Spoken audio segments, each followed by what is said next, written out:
So we're about to go to the entryway of the Kolemessa, and I've just been told that this is 3 million square feet. So it's a huge place, right? Do you see? I don't know if you can see.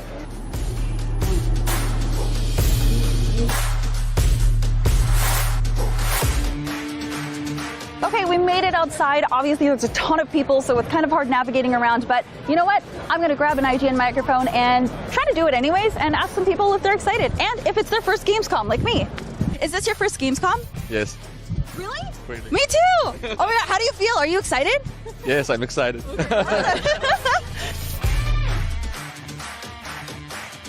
I love that this has brought so many people together. So many people are just excited to meet others. And also, they're really excited to check out the games. As you can see over there, people are waiting, and they brought their Switches and their phone games and everything. Steam Decks, probably, if you're lucky enough to get one of those. And they brought chairs, so people are like prepared. I feel like I'm underprepared. This is my first Gamescom, and I feel like people have this stuff nailed down, but that's pretty funny. It is 9:50, so 10 minutes before the public doors open here at the North Gate. And as you can see, it is packed. We're going to try to jump in the crowd so we can actually get in through the gates as well. And yeah, welcome to Gamescom.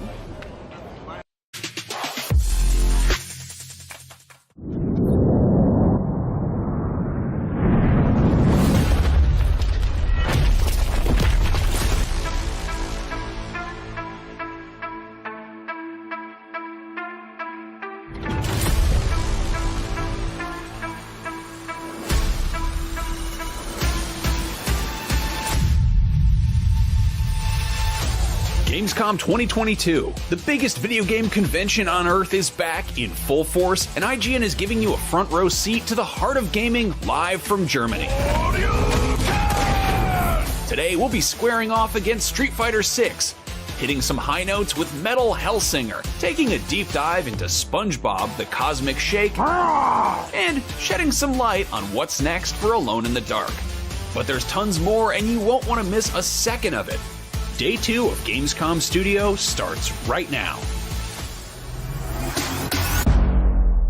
Hello and welcome to IGN Live at Gamescom 2022. I'm Max Scoville along with Brian Altano and Damon Hatfield. Today on Gamescom Live, we'll be showing off brand new gameplay for a ton of upcoming games, chatting with the developers making those games, and giving you a look about, the show floor and what's happening and who's out there and all sorts of trouble that they're getting into. In just a little bit, we're going to take a look at the remake/reimagining of Alone in the Dark, and then we're going to be getting in the trenches with Isanzo, the follow-up to the hit World War I shooter Verdun. And if you thought to yourself, someone should make a game that combines Pinocchio and also Bloodborne, well, that's oddly specific, but also you do not want to miss when we check out Lies of P, which is exactly that. And while we're talking action RPGs, there is also Stray Blade, which we've got some exclusive gameplay for. But before we get to all that good stuff, we want to take a minute to call out some of the good stuff Gamescom's been doing, like the Going Green initiative. This is the move to make Gamescom the first climate-friendly gaming event in the world by taking emission-reducing measures. Gamescom has also been working with Climate Partner to support energy projects in Brazil and clean cooking stoves in Nigeria. This is just a starting point for what's to come, so thanks to all participating companies and visitors for helping make it happen. And remember, if you're not already, you can stay connected with Gamescom year-round by following the official accounts on social media: Twitter, Instagram, Facebook, TikTok, Twitch, Discord. If you go in the bathroom and say Gamescom 3 times with the lights off, Gamescom will happen again next August. It's true. I tried that last year, and that's why we're here this year. Gamescom is happening right now. Speaking of which, let's check out the Gamescom show floor to see what's going on out there. What's up, everyone? Stella Chung here, and you can see the public entrance for Gamescom 2022 is absolutely packed. It is going to be insane as soon as these gates open to let people in. It's going to be an amazing show. Keep it tuned right here to IGN to have all of your up-to-date news and everything happening here at Gamescom. Hello there, you're watching IGN Live at Gamescom 2022. 30 years ago, the original Alone in the Dark pioneered the survival horror genre, and next year it's getting a modern reimagining. Here to tell us about it is Michael Hedberg, game director at Pieces Interactive. Welcome. Thanks, Michael. For having me. This is a remake of a 1992 game, which obviously is it feels like 1,000 years in video game land, For right? sure. How much of that sort of kind of original DNA, that skeleton, that structure, did you decide to bring here? Like, tell me about that kind of push and pull of finding those original bones there and digging them up and building a new flesh on top of them. Yeah, for sure. We quickly realized that just making a pure remake would be really, really weird. So we kind of had to reimagine the original material as much as we could. But yeah, I'm a big fan of it, and I feel like a huge responsibility to sort of really dig in and really care for this product and to figure out what did the original sort of creators think about this game and what were they trying to say. So actually it's just been a ton of overanalyzing of the original game, just trying to sort of extrapolate from there. I absolutely love the creature design in this game. It's incredibly inspired. It's deeply unsettling, and that's coming from someone who's like a huge fan of horror. Can you tell me like how you decided where to put what body parts on what creatures? Well, thankfully we managed to employ Guy Davis. I don't like this at all, by the way. I don't like the egg sack stumping on people. I don't like all the, that's gross. How dare you? Yeah, exactly. How dare we do a horror game? No, but yeah, so we worked with Guy Davis, who is like a veteran. He works with Guillermo del Toro for his movies and things like that. So it's really, really like a legendary creator of monsters. And we just said like, hey, so this is the sort of monsters that were in the original game. And then we talked to our designers, of course, like what would we need to make a fun gameplay? And then we just sort of set him free, and he just came back with all these abominations. It was like, holy shit, okay, let's see if we can sort of let's see what we can do with this. That's awesome. I wish I could tell my friends to come back with a bunch of monsters, and they just do. That would be great.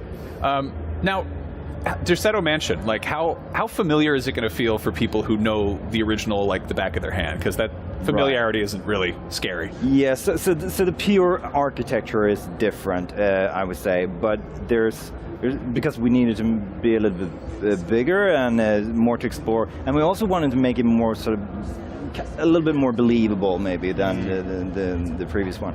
But we're definitely looking at like the backstory and all the sort of the different names you come across, and so all the lore, and so just try to pull everything and just like, what could this be in our game, you know? So we're really trying to use as much as we can.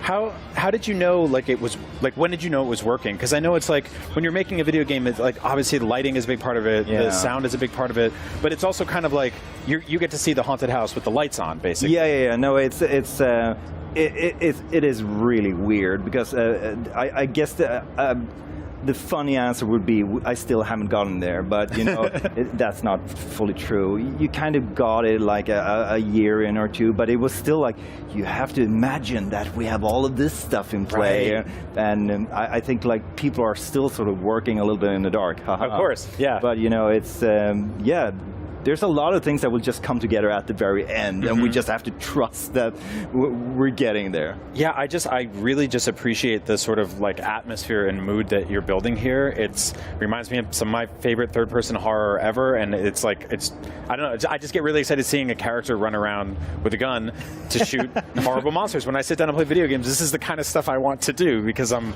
warped. Let's talk about the third-person thing, because you know the original had fixed camera angles, and you know you made Soma and Amnesia, which are terrifyingly first person, and in this case it's a little more like, you know, you can kind of see what's over your shoulder. It's you know, it's you. How did you land on that? Yeah, so there's a few different reasons. We definitely went through all these ideas. So what was the pros and cons for different cameras? One of the big things, as you can see here, is that it's nice if you're playing and actually exploring to look at things. So if we would have the static camera and we were like, oh, we really want the player to look at that painting or something, then we would have to punch in with a different camera angle. But now we can just let the player look at whatever they want. Also, since I really wanted the characters that you play, Emily Hartwood and Edward Carnby, the two protagonists that you can play, I really wanted them to come alive, and I wanted the player to care about them. So that's why I really like this third person, where you can see them, where you can kind of look at them and interacting and really being inside the game. Do they sort of feel different? Do they have like kind of different sensibilities when For you're? sure. That's For really sure. cool. Yeah, so Emily is more of a directly connected to the game story in the sense of her being the niece of Jeremy Hartwood, which is the catalyst for the whole story. So she's more of sort of, it's more personal for her, while Edward is hired by Emily to investigate this case. So he's a little bit more detached, but he's also kind of this rugged detective. He's like, shit, dude, I really didn't need to go through all of this. So he's fun in that way. I love that he was hired for this. It's like you couldn't, like at one point does he come back and go like, you need to pay me more. Yes, This has gotten out of hand. There's some horrible, there's larvae falling from the ceiling, there's egg sacs, I've had enough. We Yeah, I should think I would just- renegotiate, yeah, for sure. Yeah, call someone else. I'm out of here. Anyway, Michael, thank you so much for joining us. Thank you for having me. Check out your game. It looks utterly terrifying. Alone in the Dark will emerge from the shadows sometime next year, but if you want the exact opposite of solitary things in low light conditions, there are more groups of people in extremely well lit areas right here. So keep watching IGN Live at Gamescom for more. All right.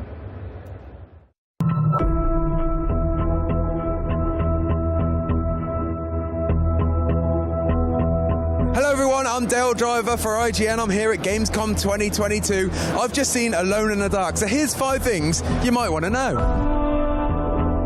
First things first is that this is not a reboot, or it's not even a remake, it's a reimagining. It's like a love letter to the original. The developers told me that they've taken elements from the first game. They've taken a piano that was there, a character that was written in a note, and then they've expanded upon these things, adding more to the world and basically telling their own story just in that Alone in the Dark universe. They're very much inspired by the first few games though, so much so that obviously some of the characters are maintained, but yeah, it's a whole new story to explore. So second up is the combat. Now this is survival horror, but it's not like some of the modern survival horrors where you just absolutely full to the brim with ammunition at all times, taking out every enemy that you want to. This is about surviving. This is about running away a lot of the time. So resources are going to be extremely limited. There's apparently even lots of weapons you can find on the floor, just objects that you can use to throw at the monsters, and just as a distraction technique, just to get away from them. I didn't get to see any of that, unfortunately, but I was told that there's tons of things lying around to throw at these enemies and to really make some space between you and all the threats. So although this is one singular story, there is actually 2 characters, like the original first Alone in the Dark, that you can choose. There's Edward Carnaby, who you might be familiar with, but there's also Emily, who you got to choose in the very first game. Now they're giving you this option is very much, what I'm told, very much like Resident Evil 2, in the fact that you've got 2 separate stories no matter what character you choose. Now whoever you choose is the lead protagonist, but the other character will get to experience like a different path through this world. I don't think they're going to get to meet up too much, to be honest, from what the impression I got, but I do think that there's definitely a certain path each character has. So in a way, you could say it's 2 stories in one. They were very clear not to say that, by the way. That's just me, but that sounds like what we're going to get. So the 4th thing is about the location, which is a giant manor house, which used to be a mental hospital, I believe, all based in Louisiana. So I don't know if you're like me, but in survival horror games recently, it tends to usually start off in one of these houses and then expand and go crazy places, where the reality is, I think the best storytelling usually comes from just exploring a creepy mansion and finding out its history, finding out its past and what's going on in there. Now the Alone in the Dark devs told me that this is what we can expect with Alone in the Dark. Yes, there is areas outside of the manor house, but mostly you'll focus on solving the mystery and what's going on. Ultimately, you play as an investigator, so there's lots of investigatory work to be done, and that's where all this takes place inside this manor house.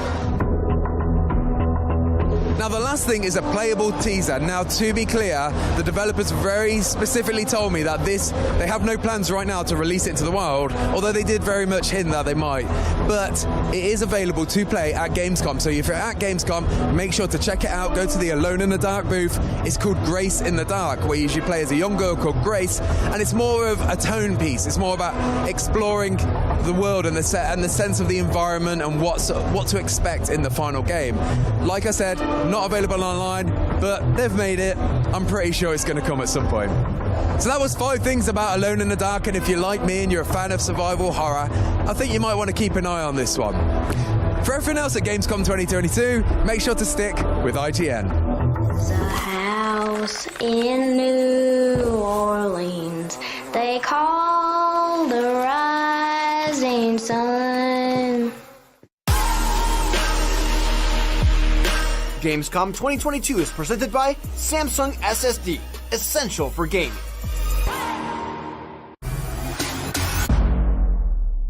The only thing better than listening to IGN podcasts is watching them. Luckily, all your favorite weekly shows are here on IGN One. Whether you're chasing the latest Xbox releases with Unlocked, looking for your PlayStation fix with Beyond, tracking everything coming to Switch with Nintendo Voice Chat, or catching up on this week's gaming news with GameScoop, we've got you covered. Check it out. Tune in every weekday at 5 p.m. for the best gaming coverage right here on IGN One. If you're not following IGN on social media, what are you waiting for?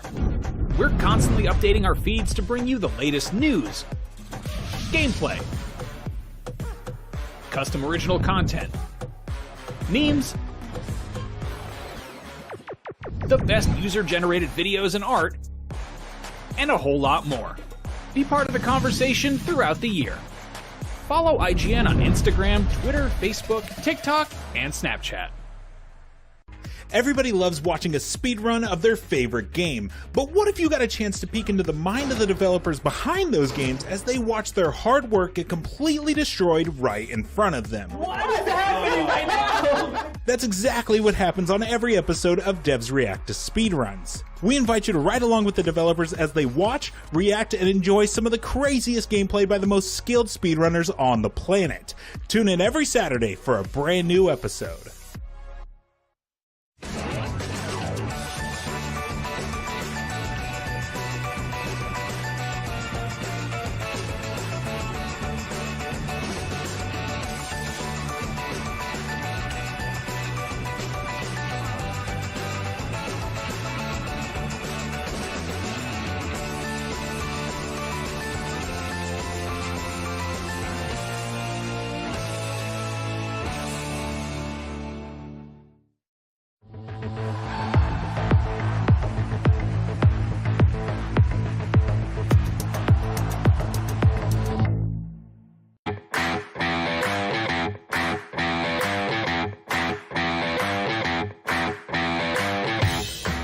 You're watching IGN Live at Gamescom. Even though it contained literally the whole planet at launch, Microsoft Flight Simulator has managed to somehow add even more content over the last 2 years. Here to tell us about what's next, please welcome Jörg Newman, head of Microsoft Flight Simulator, and Sebastian Vlock, the CEO of Asobo Studios. Welcome. Thanks for dropping by. Hey. So, big thing right now is helicopters. I know people really want to know what's going on with those.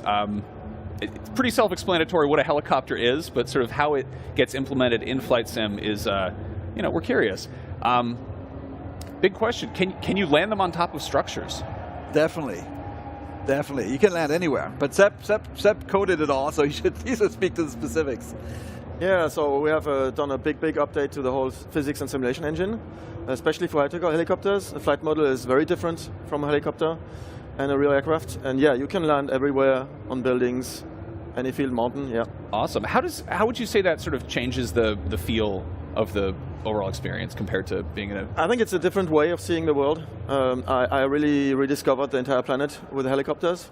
I've been working on it for 1 year now, and you see things really differently. You have time to stop somewhere and turn around and stuff like that. It's a new way of flying. Yeah, it's incredible. And the other big world update is Canada, which is coming in September. Is that correct? That's right. What can you tell us about that? Well, so, we listen to our community a lot, and we had done 2 United States updates. We also did Germany update and stuff, and the Canadians are like, hey, it's our turn, what the hell? And we're like, okay, fine. So it takes us about a year, because we are trying to do 3D cities, and we fly planes over cities, they take millions of photographs, we make them 3D out of that, and it takes about a year to make that. So we have 12 cities, and then we have 5 airports, and that sort of shows you all the countryside, and then we have missions in between. And yeah, it's really just for people to discover. That's wonderful. It's huge, right? It's I don't believe you that Canadians would say, what the hell? I feel like it's much nicer. Much nicer than that. What are some points of interest that people should check out first there? Oh, I mean, I think people typically first go to the cities because it's like it's kind of amazing when you see that. It's down to like 8 centimeters. Mm-hmm. And after that, I think they're going to go to the Yukon, those types of places. Like, sounds fascinating, Klondike, all those places. And it is great. Like, we have a new digital height field, like digital elevation map. So you see the Rockies in all their glory. And I think people will go land in the valleys. Kind of what Seb said. They land in the valleys where you typically go have gold digging and stuff like that. And I think that's be cool. I love it. So you recently had the Halo Infinite Pelican, and there was the Top Gun Maverick update, which I love that like every big game as a service is doing like pop culture crossovers, and even Flight Simulator. Are we going to see anything like that in the future? Yeah, I think so. We're trying to be a little bit careful with that because you could do anything really. We try to stay pretty true to our. So Halo was a little bit of a stretch because at least it comes from Earth, right? So if it's completely something else, at some point our fans will probably be a little bit, hesitant because they're flying around our real airspace. But you'll see quite a bit. We have a lot of discussions with. You got some toys in the toy box. Exactly. You can get some Skyrim dragons, Banjo-Kazooie. Throw that out good there. ideas. Now it's been 2 years. The game's been out for ages. It like kind of came out the gate and was immediately just a huge hit. And obviously, it's gone in the direction the community's wanted to. Has there been anything sort of come out of the community that's really surprised you? I would say the creativity is great. I mean, there's 500 or so companies that make stuff. Like they make add-ons. Some of them are shockingly good. And I think the tolerance is interesting. Like we knew we had a core audience of PC simmers. And then we brought it out on Xbox, and everybody was like, hey, there's gamers coming in, what the hell are these people? And they were so gentle to them because they know the hobby is growing. And then we did it again when xCloud or Xbox Everywhere came out. Again, totally different people from totally different places. And I think they see the next generation of simmers coming in. And I think that was very heartwarming because we were a little bit nervous, quite frankly, if they would be tolerant of people who don't know how to fly at all. But it was the exact opposite. They sit there and explain to the newcomers how to do it, which is great. That's lovely.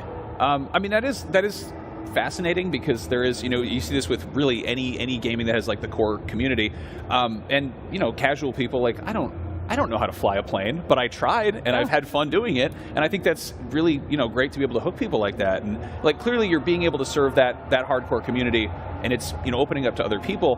Has there been any consideration to try to do anything like more arcadey, more video gamey without, you don't want to ruin the simulation experience, but recently we saw like Forza Horizon 5 like drew in a ton of people who didn't normally go anywhere near, motorsport or anything like that. I mean, my opinion is Forza Horizon it's a terrific game, and it's freedom. And it's freedom of what you do, how you do it. And I think that's what Flight Sim has. We have the Earth, right? So that's cool. And there's a gigantic playground. I don't think we will ever be arcadey, but it's about how long it is. Because people are dreading a little bit, oh my God, I'm sitting on the tarmac for 20 minutes and stuff before I can even take off.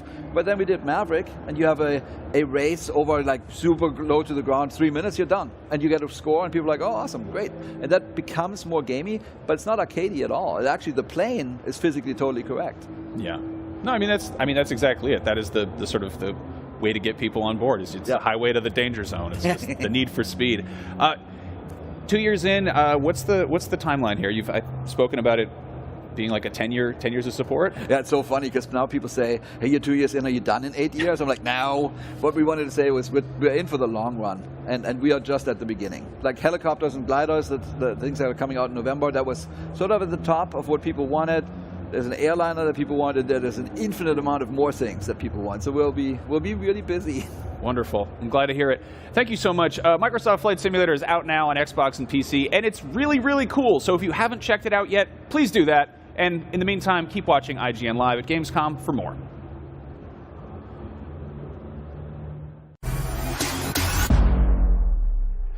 This is Azonzo, an authentic World War I first-person shooter set within the Azonzo River Valley and the European Alps. Let's check out some highlights from a few different playable classes, including the Officer, which can use a flare system to call in artillery, to the Marksman class and its deadly scoped rifle, plus a few others.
brauchen Artillerieunterstützung! Brauchen sofortigen Feindbeschuss!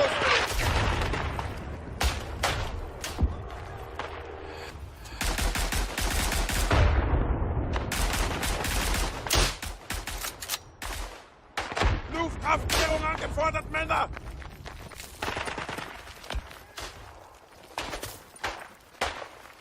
Angriff!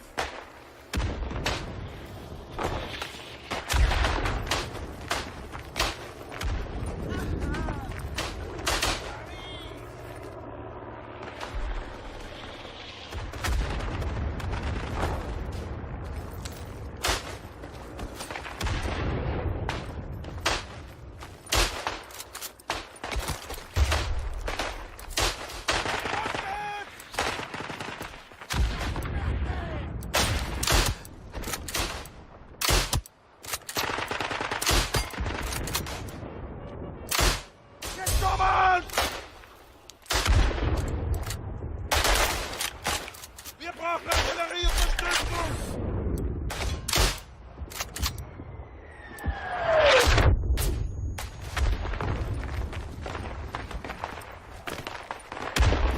Angriff!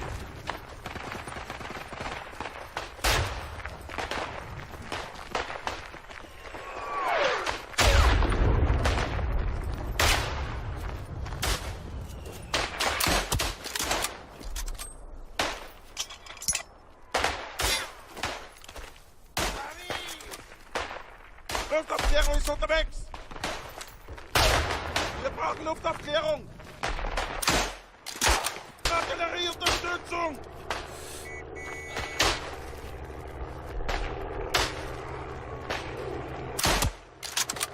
Luftaufklärung angefordert, Männer! Erstbeschuss! Alle bereit! Bewegung! Erstbeschuss! Alle bereit!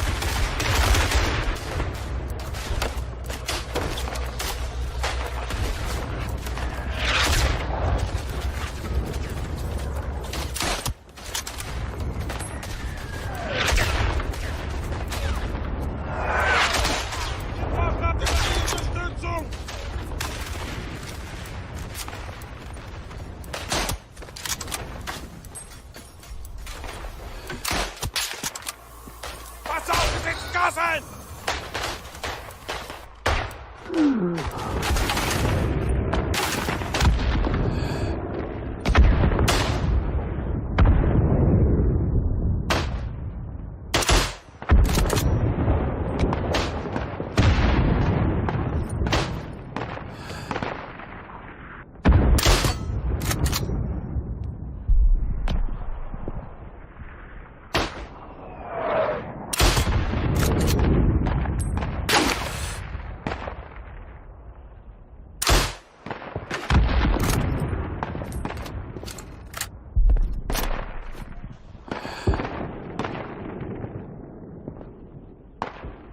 Sofortigen Feindbeschuss! Wir brauchen Luftaufklärung!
Uccidete quei bastardi! Mandateli all'inferno! Via! Via! Via! Siete quei maledetti bastardi!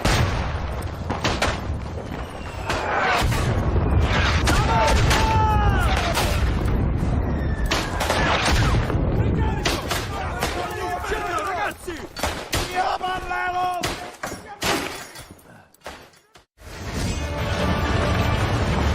Only you can do this. Please.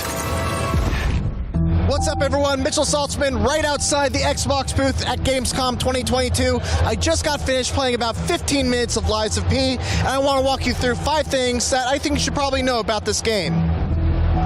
So the first thing that I think you should know is, it looks like Bloodborne, it's got the vibe of Bloodborne, but it doesn't really super play like Bloodborne. And don't get me wrong, it is still Souls-like, but when I think of Bloodborne, it's this hyper-aggressive style where, you have to run through, you have to, quickly attack enemies to get your health back. Lies of P is a little more deliberate. There's a block button, you get rewarded for blocking enemy attacks with good timing, with a perfect parry, and there's all kinds of special abilities also on top of that just don't really exist in Bloodborne. The second thing I think you should know are there these things called Legion arms, and basically there are arms that you can attach to your body at the bonfire equivalents, and there's one that lets you shoot out a puppet string that lets you pull enemies towards you. You can pull yourself towards enemies. There's another one that gets you into like an aim down sights kind of mode and lets you shoot this explosive drill projectile that just drills into something and then explodes. There's like a charge electricity thing that I didn't really get to figure out the main use for, but you can charge it. It gives you a short-range electrical blast, and there's a lot of flexibility that you can take with you into Lies of P. The third thing is, I think this kind of comes with the territory, but it's hard. I got my ass kicked kind of in this demo. I ended up getting to one of the bosses. Didn't really make much progress, but like right at the very beginning, there's like this giant enemy that I just was doing no damage to. All the while, enemies from the rooftops would throw fire bombs at me. Other enemies would crawl up from other areas and throw oil at me that made me more vulnerable to fire bombs. And it was a rough time, man. I had to run away from my life a couple times. The fourth thing that you should know is that it's kind of creepy. I mean, all the enemies in the game are puppet based, so like you got like these shambling monsters that kind of like twitch unnervingly, and it actually kind of plays into the gameplay a little bit, because when you're playing a Souls-like, you're usually waiting for like that twitch that lets you know when to dodge. They're twitching all the time. They're just like, and it's amazing to really to kind of deal with. There was a part where I fell into like this hole, and like 3 mannequins started lurching towards me, and they were really hard to deal with. But yeah, it was a blast. And then the final thing that I think you should know is that there's a weapon mixing and matching kind of system. I didn't really get to mess around too much with this.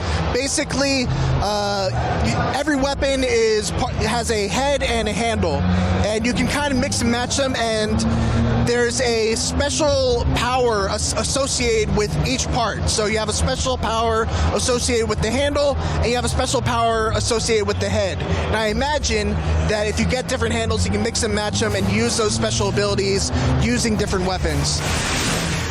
Those are 5 things I think you should know about Lies of P. I wish I could play more of it. There's only one station here at all of Gamescom, but what are you going to do?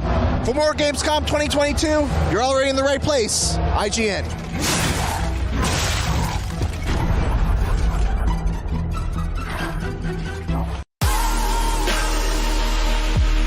Gamescom 2022 is presented by Saints Row.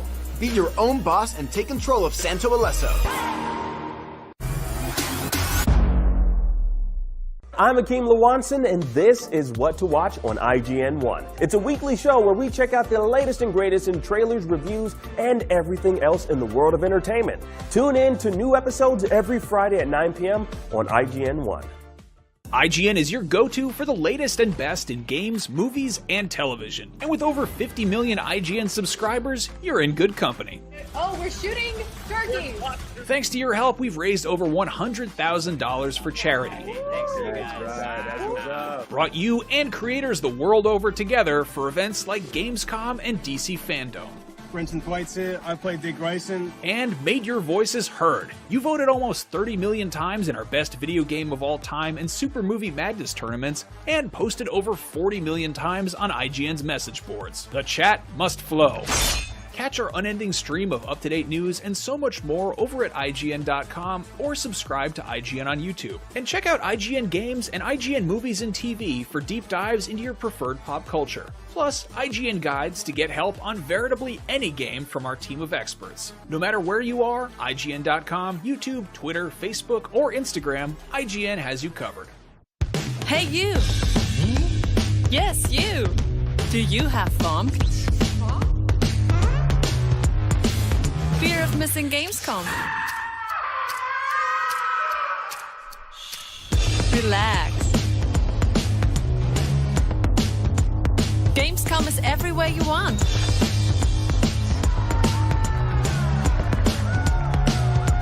Gamescom now. Register now. What's up, everybody? I'm Stella Chung, and you're about to get your weekly fix. This is the show where we round up all the biggest gaming and entertainment headlines you won't want to miss. Tune into new episodes every Saturday at 12:30 p.m. Eastern and Pacific on IGN 1.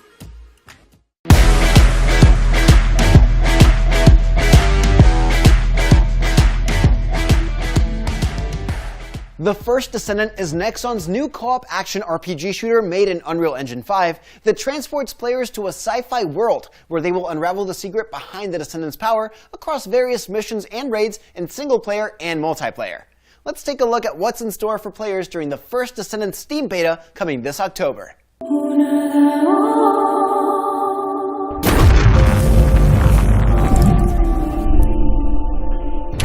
We always ask questions.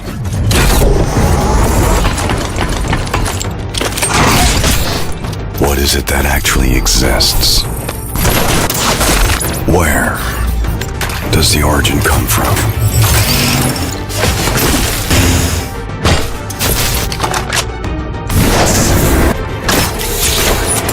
Where are we headed to in the end?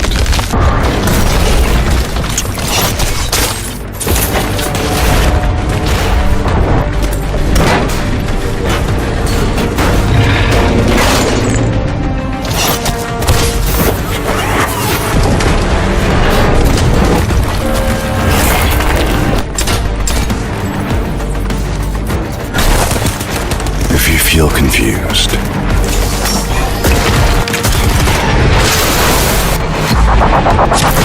Just reload your gun.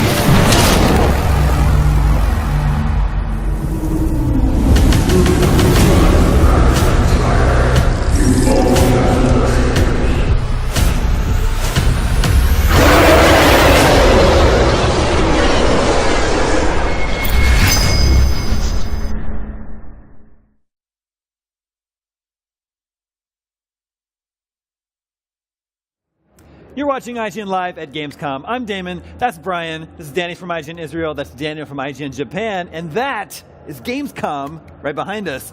Now, PlayStation isn't officially out there on the show floor this year, but that did not stop the company from announcing a bunch of PlayStation 5 hardware news here, starting with the reveal of a brand new PlayStation DualSense Edge controller. Now, this is PlayStation's answer to the Xbox Elite controller. It's a higher-end, premium alternative to the stock DualSense controller that comes with your PS5. Let's talk about what this thing can do. Who has an Xbox Elite controller? I know Brian does. Yes, have you I love it. Yes. What are you sort of expecting out of the PlayStation 5 answer to that? Well, I practically think it's going to have the same features, you know, extra buttons and stuff, but I really want to see it, like, to have even more. I mean, even, okay, the best thing about the DualSense is that you have the haptic feedback and you have the adaptive triggers. So hopefully we're going to have another adaptive triggers, because this is something you don't have in Xbox. So basically upgrading your experience with the DualSense that will make all of your senses go wild, especially for shooter gamers. I was going to say, I really like that aspect of it. Like, the base version of the controller is already starting with the haptic stuff, which is amazing. Exactly. But this is going to have, you know, swappable sticks, the back paddles, all that fun stuff. It's going to have multiple controller profiles, which is really cool. So when you're hopping from kind of game to game, different layouts and stuff like that, you'll be able to map them all. I love the DualSense already. So building like a higher end version of it that is a lot more customizable is exactly mind-blowing. Yeah, it's exactly what I want. Like they even took the thing where they're like the case charges the controller itself. Yeah, it's got that like rated USB-C, all that fun stuff. So I love it. Yeah, you're into this, right? Yes, so I have. I am somebody who very much defaults to the default controller. Right. I like them, and I think this time the DualSense, especially, is a really big upgrade over the previous controller for the PS4, which I really love. I also really like the Xbox controller, and I have kind of no complaints with them. I do have like on a Steam Deck or on my Switch, I have the Hori controllers, which they have back paddles and stuff, but I find myself not really using them that much, and you know, enjoying the custom layouts. Yeah, and it's a lot of change to lay down for. I'm kind of the same way. I'm not sure the Edge controller is for me. I kind of think these controllers are really intended for really competitive players, and I'm mostly a single player gamer. But Brian, you have an Elite controller, and I think we have similar tastes in games. Yeah, we both play a lot of single player games. I'm not a competitive player at all. I'm terrible at esports and all those fun things. But what I really love about the sticks on the Xbox, is like the right stick on my Elite is just a little bit taller than the left one, and that's because I just played with a bunch, and I was like, that actually feels comfy. And I started mapping buttons to the back paddles and stuff like that. The DualSense Edge specifically has different caps for your analog sticks. So they're just like, it's kind of like the dome, the half dome, little like, you know, when you ever like on Steam Deck, right? When you're touching those sticks and they kind of move in a little bit, they're really comfy, but also maybe somebody wants something that's kind of concave over convex, you'll have that option here. I think what's interesting with the DualSense Edge is that you'll have to buy those sticks separately. The caps come included, so the analog tops basically, but the sticks themselves will be additional purchases, which I'm not entirely wild about. I hope that's something they change before they announce the price and release date and all that fun stuff. So. And hopefully it will come in colors. This is all I can think about, because then you can actually design your controller like to be crazy. I think on Xbox you have the you can customize your controller and build your own controller, right? And I don't know why they. It would be awesome if you could do that with an Elite style or an Edge style controller. You can. Yeah, it's interesting. That would probably be like a small edge of the market. No pun intended. The other big hardware initiative that's coming to PlayStation 5 is PSVR 2, right? Yes. You know, it's coming next year, but we still don't have an exact release date. We still don't have a price.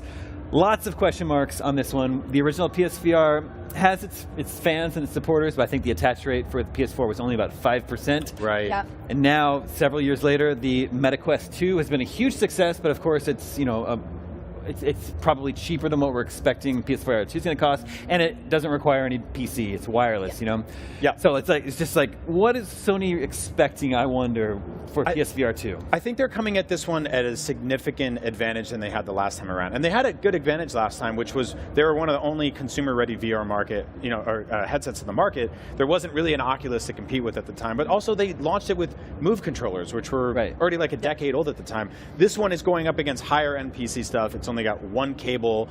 There's a lot we don't know about, like whether it will use your backwards compatible library, whether you can plug it into your PC and play things there. But I think they're going for like a premium market here, and they're going to make a kick-ass, really strong headset. And they've got a bunch of games coming for it too, which is cool. Daniel, how are you feeling about PSVR 2? Yeah. So. After the spaghetti mess of the previous headsets, the snakes. cords, so many cables. I appreciate the one cable, but having used the Quest with the no cables, oh my god, it feels great. I think it's the premium VR experience though. It feels better. It's less likely to make you feel unwell for one thing. You can have all kinds of deeper, richer game experiences, and so I think if they can really put in some good games that really take advantage of it and it feels good, then bring it on. It always comes back to the game. It always does. We obviously still have lots of questions. Suffice to say, we're still very excited for those two big new PlayStation hardware announcements that have already come out of Gamescom. There's still tons more ahead, though. Keep watching IGN Live at Gamescom for more.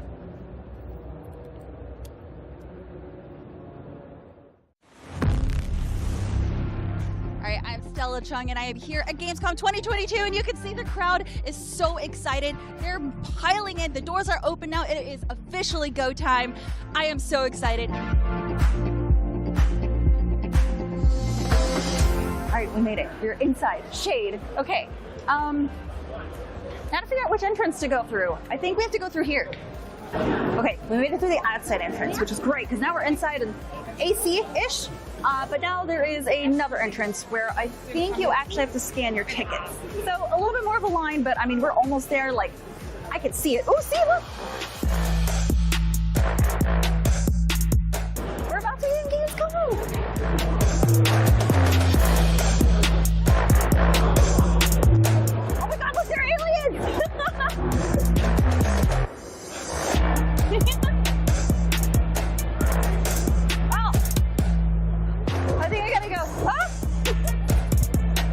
All right, Hall 8 is where IGN is. We're all the way in the back, so please come say hi or wave at our cameras. I don't know, whatever you like.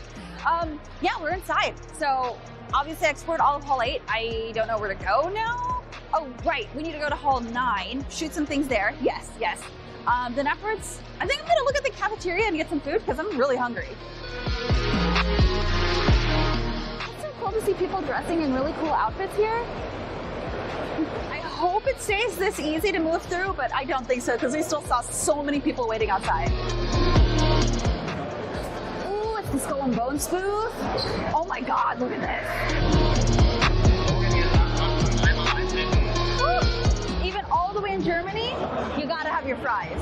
And honestly, let me tell you, the fries here are amazing. You can never go wrong with having fries here. We made it! Home sweet home. Oh my God. All right. So, I think I have to check a few emails. Definitely get something to eat. I can't forget that because I'm super busy. And yeah, I guess that's it. I'm gonna go work.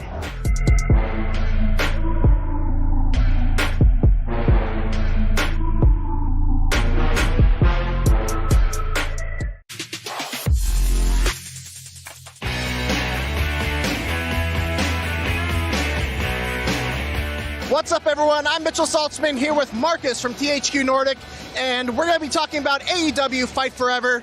So, Marcus, one of the things I really want to know about this game is, you know, this is a game that's really embodying the spirits of N64 wrestling games like No Mercy, like Revenge, and like the WrestleMania 2000. What do you think it is about that era of wrestling games that is so appealing and that you want to embody with Fight Forever? Yeah, first of all, thanks for having me. Cool to be here. This old arcade style, I think this comes back to our childhood. A lot of gamers, they started back in the earlies with N64, and they love the feeling of these arcade games, and they kind of vanished in a couple of years. Technology raised, and the level, it's now more motion capturing and everything, and we said, no, we want to go back to the roots, doing all animations handmade, teaming up together with youths and creating something players are longing for since years, I would say. Really, I look back fondly on with regards to No Mercy as a story mode. What can you tell us about AEW Fight Forever story mode? Yeah, we will definitely have a deep career mode. So you can also start with a customized wrestler, you can create your own wrestler, you can pick one from the roster, and you can start your career and experience how it's going to be the life on the road with AEW. With an own schedule, you will have some nice cutscenes, you can earn experience, you can develop your character. And I think that's the funny thing about the game. So you're really on the road, you can spend your skill points. So there's a couple of what you can do, and I think this makes this game really nice. One of the things I don't remember from No Mercy, and one of the things that we see in the trailer, are some mini games. Is there anything you can tell us about the mini games? Yeah, we will have a couple of them in the game. We will add maybe more later on, let's see. But I think the cool thing about mini games is you can sit on the couch together with your friends and just enjoy the game without serious battling, so just having fun with some friends. And I think this is a cool addition to the base game. So one of the things that's really unique about AEW is that they've innovated a bunch of match types, like the Casino Battle Royale. Are those match types going to find their way into AEW Fight Forever? Yeah, exactly. Most likely every one of these are in the main game. So we have the Casino Battle Royale, we have a two-way, as a three-way, four-way, we have ladder matches. One of the unique things about wrestling games are the situational moves. You can do jumps over the top rope. You can clothesline people on the top rope. You can do all kinds of crazy things. Can you talk a little bit about what can you do in the ring of Fight Forever? You can do most likely everything. So we have we wanted to create this unique AEW atmosphere. So we added all the finishers, we added all the moves. As stated before, they are all handmade, so to say, so no motion capturing. So the wrestlers, they were deeply involved in creating all this stuff. Kenny Omega was the creative mastermind behind this game, and based on his big knowledge about wrestling, we created all the moves. So you can throw people outside of the ring, you can grab some weapons under the ring, you can interact with the audience, so there with the barricades, so there is plenty of stuff, of crazy stuff you can do in the game. We have over 40 weapons included. The most crazy one is a fire extinguisher you can use. Then you have the classic ones like chairs, like ladders, like tables, so baseball bats, all of that is in the game. All right, guys. Well, that is AEW Fight Forever. And for more Gamescom, keep it right here on IGN. Howdy, I'm Rebecca Valentine. I am here at Gamescom. It's a promotion for AEW Fight Forever with Cole Cabana and Christopher Daniels. Hi, guys. Hello. How's it going? Hi, I'm great. How are you?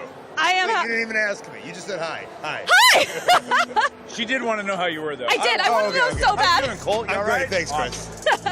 Well, we are standing in a ring that is just labeled with AEW Fight Forever everywhere because that game is here at Gamescom. Have you two had a chance to check it out yet? Yeah, I've had a chance to see the premium video stuff, and it's very cool to see. Yeah. How about you? Yeah, it's very early right now, I think, for us. We've landed from America, but we've taken it in a little bit. This is very big, very overwhelming, but AEW seems to have a great place in here, and it's very exciting. Yes. Sure.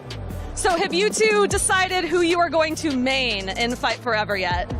Who we're gonna main? Yeah, who are you going to play as? Who are you going to make yourself? Oh, definitely me. Definitely me first. Although my record isn't as good as it should be, so maybe I shouldn't be me first. What do you think? Maybe I'm Paul White. Yeah? Okay. I'll probably do John Moxley. That's a safe bet, yeah? Just don't take Paul White. I'm Paul White. All right. I'll let you go first. I'm going to make a character, actually, and it's just going to be Paul White with, like, a Caribbean hat on. Nice. Yeah. I like it. That sounds good. Well, now I want to see you two fight each other in Fight Forever also. Okay, well, I don't know. I don't have any problem with Cole. Why would we fight? I would like the idea of if we fought forever, but literally did a 36-hour stream of just one match. And we could set a record and put it on the map. I'm down. Let's do it for sure. Are there any dream matches that you want to set up in this thing when it comes out? I mean, I've already played the demo, and I've already had a dream match of Thunder Rosa versus Adam Cole. So how'd that go? It was very Thunder Rosa, easy win, yes. And in my head, that's how it would go too. What about you? Which is weird because Adam Cole is a gamer. You would think he would do better in the game, but apparently not against Thunder Rosa. So I'm looking forward to seeing the Young Bucks in action on the video game. I want to see how many super kicks they throw on the video game as opposed to in real life. I think the numbers are probably equal. Yeah, because in real life, it's basically a video game for them. So we're at Gamescom. We are surrounded by so many games. Do you get a chance to wander around and play anything? Is there anything you're excited about besides Fight Forever? I haven't been. I'm a little bit past the age for video games, but I'm looking for stuff. I'm looking for the stuff for my son because he's an avid gamer. Oh, yeah? He's a big Fortnite guy, so I'm definitely looking for stuff to bring home for him. Awesome. What about you? Yes, I think everyone would know me from my Twitch channel and playing games. But I've taken a little bit of a tour. But when we came in, we are right next to Cosmic Shake and SpongeBob. And I didn't think I'd be so into a SpongeBob game, but I keep seeing it and it looks amazing. And so I think that's kind of my number one on my list right now. Did you watch the cartoons? I did not, although the voice of SpongeBob, Tom Kenny, has done some wrestling stuff with us in Los Angeles. Yes. So as wrestlers, we are just involved in like everything. We hit and so you wouldn't have think like, oh, Cole Cabana and Tom Kenny shared a locker room. Yeah, we did. And he beat me. It was beginner's luck, though, honestly. It was beginner's luck. Colt's been looking for a rematch for a very long time, I'm sure. Oh. Tom Kenny! That's coming for you. I'm coming after you! Well, speaking of rematches, I hear this ring we're standing in, there's going to be something going on here later. Who's fighting? What's going on? We're going to keep that under wraps for now, but there are going to be matches between the AEW talents to show the German fans what AEW is all about. This will be the first time that we've had AEW matches in Germany, although Colt and myself have wrestled in Germany many times. We're looking forward to putting on an AEW show for the German fans here today. That's really exciting. Are we able to say who else is here? Yeah, Eva Luno is here, and Helico is here, and Pretty Peter Avalon is here as well. Well, I don't know what the matchups are going to be, but that sounds really exciting.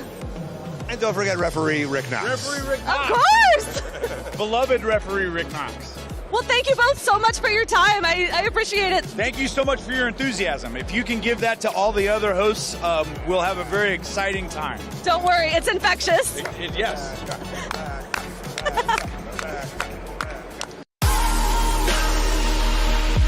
Gamescom 2022 is presented by Nitsa. Drive sober or get pulled over.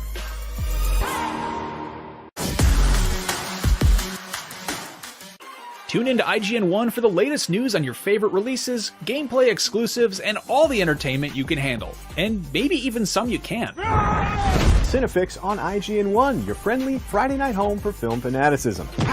You're watching The Weekly Fix, ready to fill you in on anything you may have missed in the world of gaming and entertainment.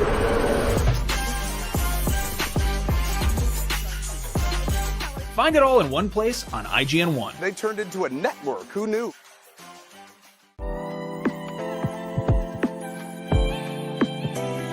IGN Playlist is all of your games in one place. You can build your library and discover new games.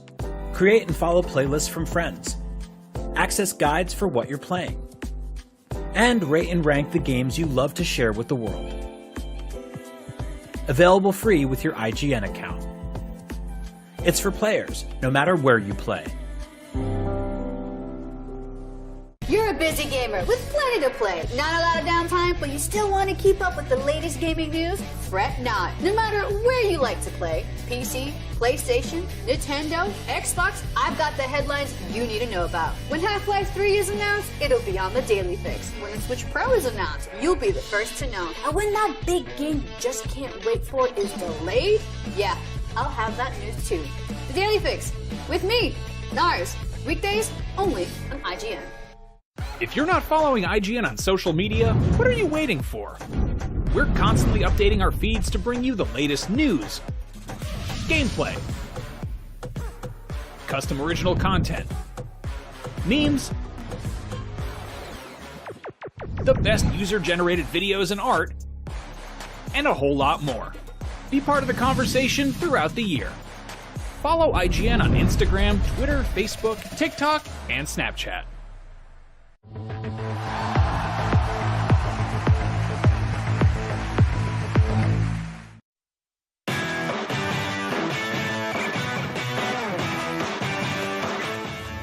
Hello, this is IGN Live at Gamescom 2022. If you've missed any of the show so far, don't worry, because there are plenty more big games still to come. That's right, Damon. In just a little while, we're checking out Recreation, a new open-world racing game from a team of devs who previously worked on the Burnout and Need for Speed games. After that, we've got some AEW wrestlers to show us the ropes, literally. And then we're getting a look at the Dark Pictures anthology, The Devil in Me. And did you know they make video games in Australia? No. Yes, they do. I know it's hard to believe, but it's true, and we'll be checking out a few notable indies from down under.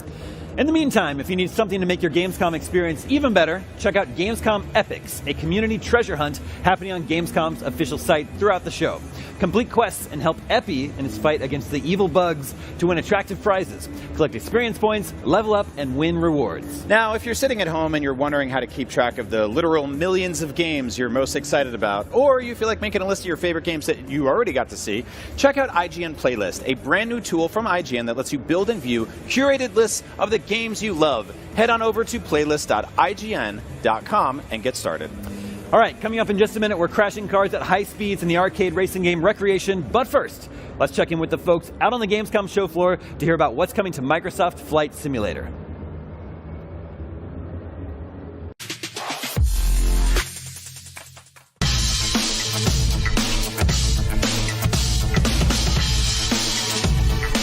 Hello everyone, I'm Jesse and welcome to Gamescom 2022. I just got back from playing a little bit of Microsoft Flight Simulator and I'm going to tell you the 5 coolest new things coming in the latest updates.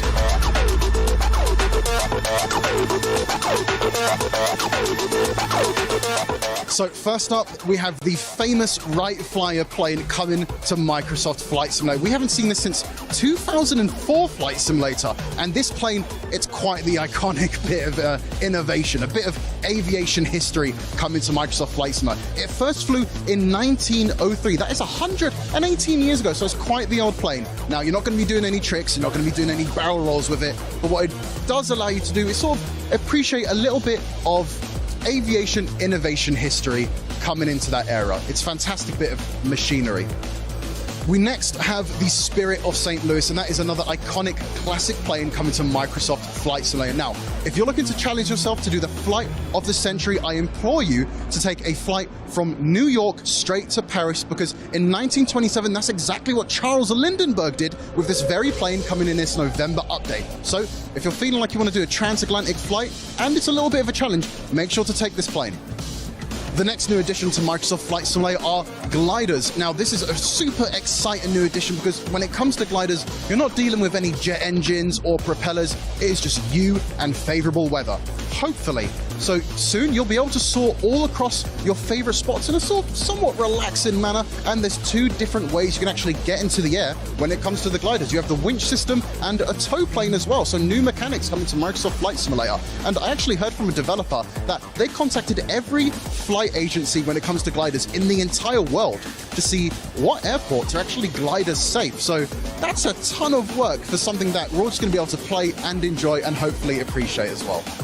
And lastly, we have helicopters coming to Microsoft Flight Simulator. People have been dying to see this happen, and it's finally coming in a November update. We've got 2 helicopters along the way, and, well, they're coming with their own unique set of challenges and flight mechanics. Now, the great thing about helicopters is that you're actually going to be able to take in as much scenery as you want at your own pace. Now, obviously, an entirely new flight mechanic, an entirely new flight model definitely means you're going to have to get used to the controls again. Definitely going to have to pay attention to a few of the helicopter tutorials. But it's really, really exciting times for Microsoft Flight Simulator because we're going to have gliders, we're going to have helicopters, we're going to have a few of the classics like the Wright plane and the Spirit of St. Louis. There's a lot of stuff for nostalgic fans of Flight Simulator and a lot of new cool things to bring in new fans as well. I can't wait. But something you'll be able to play very, very soon coming to Microsoft Flight Simulator is City Update 1, which is going to include 5 German cities and also a brand new plane as well. First up, we have Hanover, Dortmund, Bonn, Dusseldorf and Cologne. And that new plane is the Junkers F-13, the first all-metal civilian plane, another super iconic bit of aviation history there that you'll be able to, well, take to the skies with very, very soon. It's all super exciting stuff. So those are the 5 cool new things coming to Microsoft Flight Simulator very, very soon. But you're already in the right place for everything Gamescom, Xbox and Microsoft Flight Simulator here at IGN.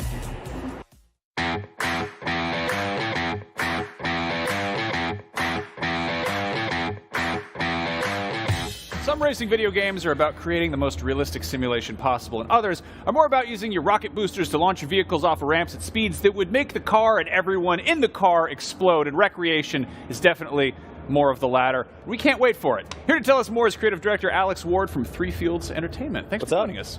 Good, not bad, surviving, just about. Tell us about Recreation. You just said everything I was going to say. Is that it? That was it? Yeah. Thank you for watching. You've just said everything I was going to say, so good job, and thanks very much. Okay, so obviously this game, well, first of all, it's going to be a short interview. It will. Very short. This game is, it's got a lot of Burnout DNA, which I absolutely love because that is a thing that's sorely missing in our lives these days. But I also just love how arcadey and fun and silly this is. There's a lot of games out there that are just like extremely serious when it comes to racing, and you have to fine-tune the car tire pressure and stuff like that. What made you decide to not do that? Well, it's funny looking at the role and the stuff we're showing on the show floor. I can tell you that it's a racing game for people who like car games, and it's also a game for people who don't like car games, which you can't really say fairer than that, really, in Germany. I think what we're doing with Recreation, we've been working on this game for a couple of years now with the folks at THQ Nordic. And I guess if you're familiar with improv comedy, you know what that is, right? You ever heard of a jam session in music? Where if you put some people together in a room and maybe if you put some TV presenters together in a room and maybe some great show is going to come out of it. Right.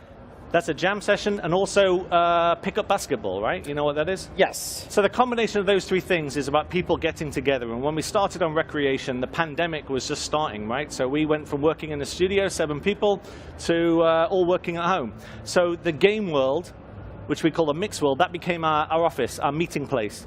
So every day we would meet in the game and say, well, what's this game going to be? What are we going to do? So we decided to focus around this improvisational theme, because I'm a big believer that I think that the age of the developer is coming to an end. And I think that this has got to be the age of the player. Because I don't know about you, I'm sick of being told what to do. And I grew up playing games where me and my friends would play, maybe on N64, right, playing GoldenEye. We would play the game in a way that we would make up our own rules for the game. So we would say, okay, 2 minutes, mines only, Call of Duty, we say, throw ocean in the game and start shooting us and have to kick him out, right? But we were thinking, I don't want to play the way you want me to play, and some of the best times I've had in games has been making up rules on the spot. If you think about going back to being a kid, and if you play outside, where play naturally happens is based on who you're with, what age they are, and maybe what skill level they are, if we're kicking around, and what tools are available. So I used to play out on the street, maybe somebody's got a bike, maybe somebody's got a ball, maybe somebody's stolen the ball and we got a tin can. Right. You would make up a game and have fun and improvise with what you had. So we're applying that to our game. So whilst you're seeing and thinking this is a racing game, it is, what we're actually doing is giving you the whole game and the world, and we have this feature we've introduced called Live Mix, which is a real-time online collaboration system. So you can build something, and your friends can be driving on it and building with you, and you can do whatever you want, whenever you want to do it, however you want to do it. So you're taking a lot of, like, you're giving the player all this freedom with the cars, but you're also throwing a ton of tools at them to be like, go make a mess. Like, I remember playing something like Excite Bike when I was a kid. Where Excellent game. Yeah, and you're on the NES? On the NES, yeah. And you could just build that really dumb, huge ramp. Yeah. And all the bikes would die, basically. Yeah. So. I remember, I'm here in Cologne, right? And this is an amazing, probably the most amazing show I've ever been to. I went to a show in London in 1987, and that was the first time Nintendo had shown any games in London. And they had a truck at the corner and no one was playing. And they had Super Mario Brothers, Kung Fu, excellent, and Excite Bike. Yeah. And I stood playing it for like 2-3 hours and thought, it's amazing. My friend said, what did you see? I said, I like this Nintendo thing. Didn't see it, don't care, too long, didn't read. So yeah, Excite Bike, amazing. Yeah. We want to give you the tools to have fun and let you play how you want to play. Now, that could be good, could be bad. That's the joy, right? If you go and see improv, it might work, it might not. Right. Everyone could be on their feet laughing. Could be cheering and throwing things. That's good as well, right? Because that's play. And if you think about what play is, we want you to play and we want you to have fun. And I think the world's a crazy place anyway, and it is now. So if you can get together online with your friends and play, have fun, improvise, we want players to come up with some good stuff. Great for the developer, because we can say, hey, you can do a load of work. But really, I saw something on YouTube several years ago, and it really spoke to me. It was a kid saying, why won't these developers, not us, somebody else, probably Bungie, probably wasn't Bungie, why can't they see that this game is a creative platform for me to express myself? Yes. Why can't I do this with that when I want to do this? I do want to thank you for allowing us to destroy so many signs here today. I hate signs in video games, and I'm glad... You've got to have signs. Where would we be without signs? I mean, we're breaking them, so obviously someone's going to be in trouble. Chaos, dogs, cats living together. This is just somebody else playing. They said, can you record some B-roll? It's like, no. Can you show your game in Cologne? We said, never been seen before, got some new stuff in it. Sure. Show the game off. So we said, okay, on the show floor, you can do a race, and you can remix the race, and you can drive around for like 2 minutes. But you have behind closed doors, we're showing dogs and cats living together pandemonium. You have something there. The game is called Recreation. You have something called a record with a W. You go hard with the puns on this one then, huh? Well, the original title of the game, it was a level in a game I worked on a few years ago called Danger Zone, where I did a level called Sparks and Recreation. Because it'd been a long day and I was working late into the night. Yep. And I liked the recreation bit. So when we hit on Live Mix, which was created by a guy called Alex Veal who works with me, when we hit on that, then we thought recreation, hanging out, wrecking, creating, building, live mix, remix. And the premise of the game, we have this idea that you're the DJ, you're the game DJ. And if you're a DJ at a wedding, your job is to hopefully get everybody drunk, keep everybody on the dance floor. Everybody goes home and says, best wedding I ever had, best time ever. As the host of an online game, it's up to you to give people a good time. And they can rate you. Are you a good game DJ or a bad game DJ? And you have to tailor the content accordingly, because you can be players from all around the world of different ages. You never know who you're going to meet online, and different skill levels. So some days you go into an online game, you get your ass handed to you very quickly. It's not fun. It's off-putting. You don't come back. With our game, we want you to come in, have fun, hang out.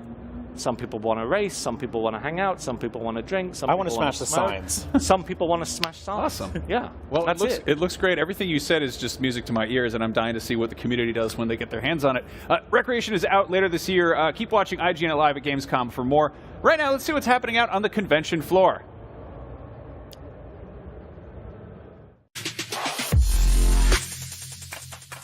Hey everybody, I'm Leonard, Game Director at Point Blank Games. We're excited to share with you new and exclusive gameplay footage of Stray Blade. We hope you enjoy it and are excited to welcome you to a career very soon. Don't forget to wishlist Stray Blade now and sign up for our beta.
Gamescom 2022 is presented by Samsung SSD, essential for gaming.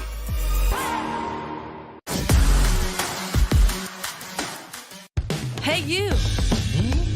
Yes, you! Do you have FOMC? Fear of missing Gamescom? Relax. Gamescom is everywhere you want.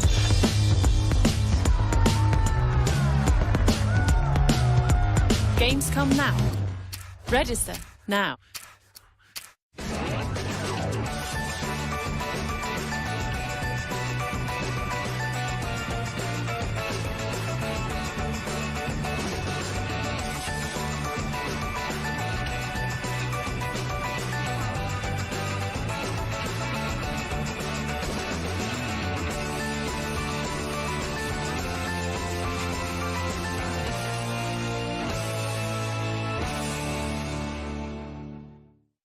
In a world with non-stop news about Marvel, Netflix, and Star Wars, you need a show with accurate reporting, hard-hitting commentary, and me. I'm Akeem Lawanson, the host of The Fix Entertainment. Whether it's the latest superhero scoop, film fiasco, or anime announcement, I'll be right here covering all the latest in major studio headlines and pop culture news. Make sure to catch The Fix Entertainment wherever you watch IGN.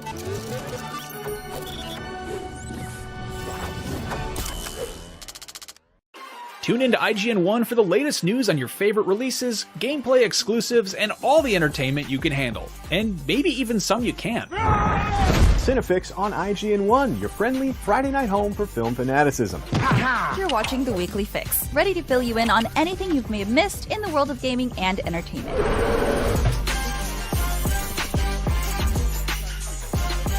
Find it all in one place on IGN 1. They turned into a network. Who knew?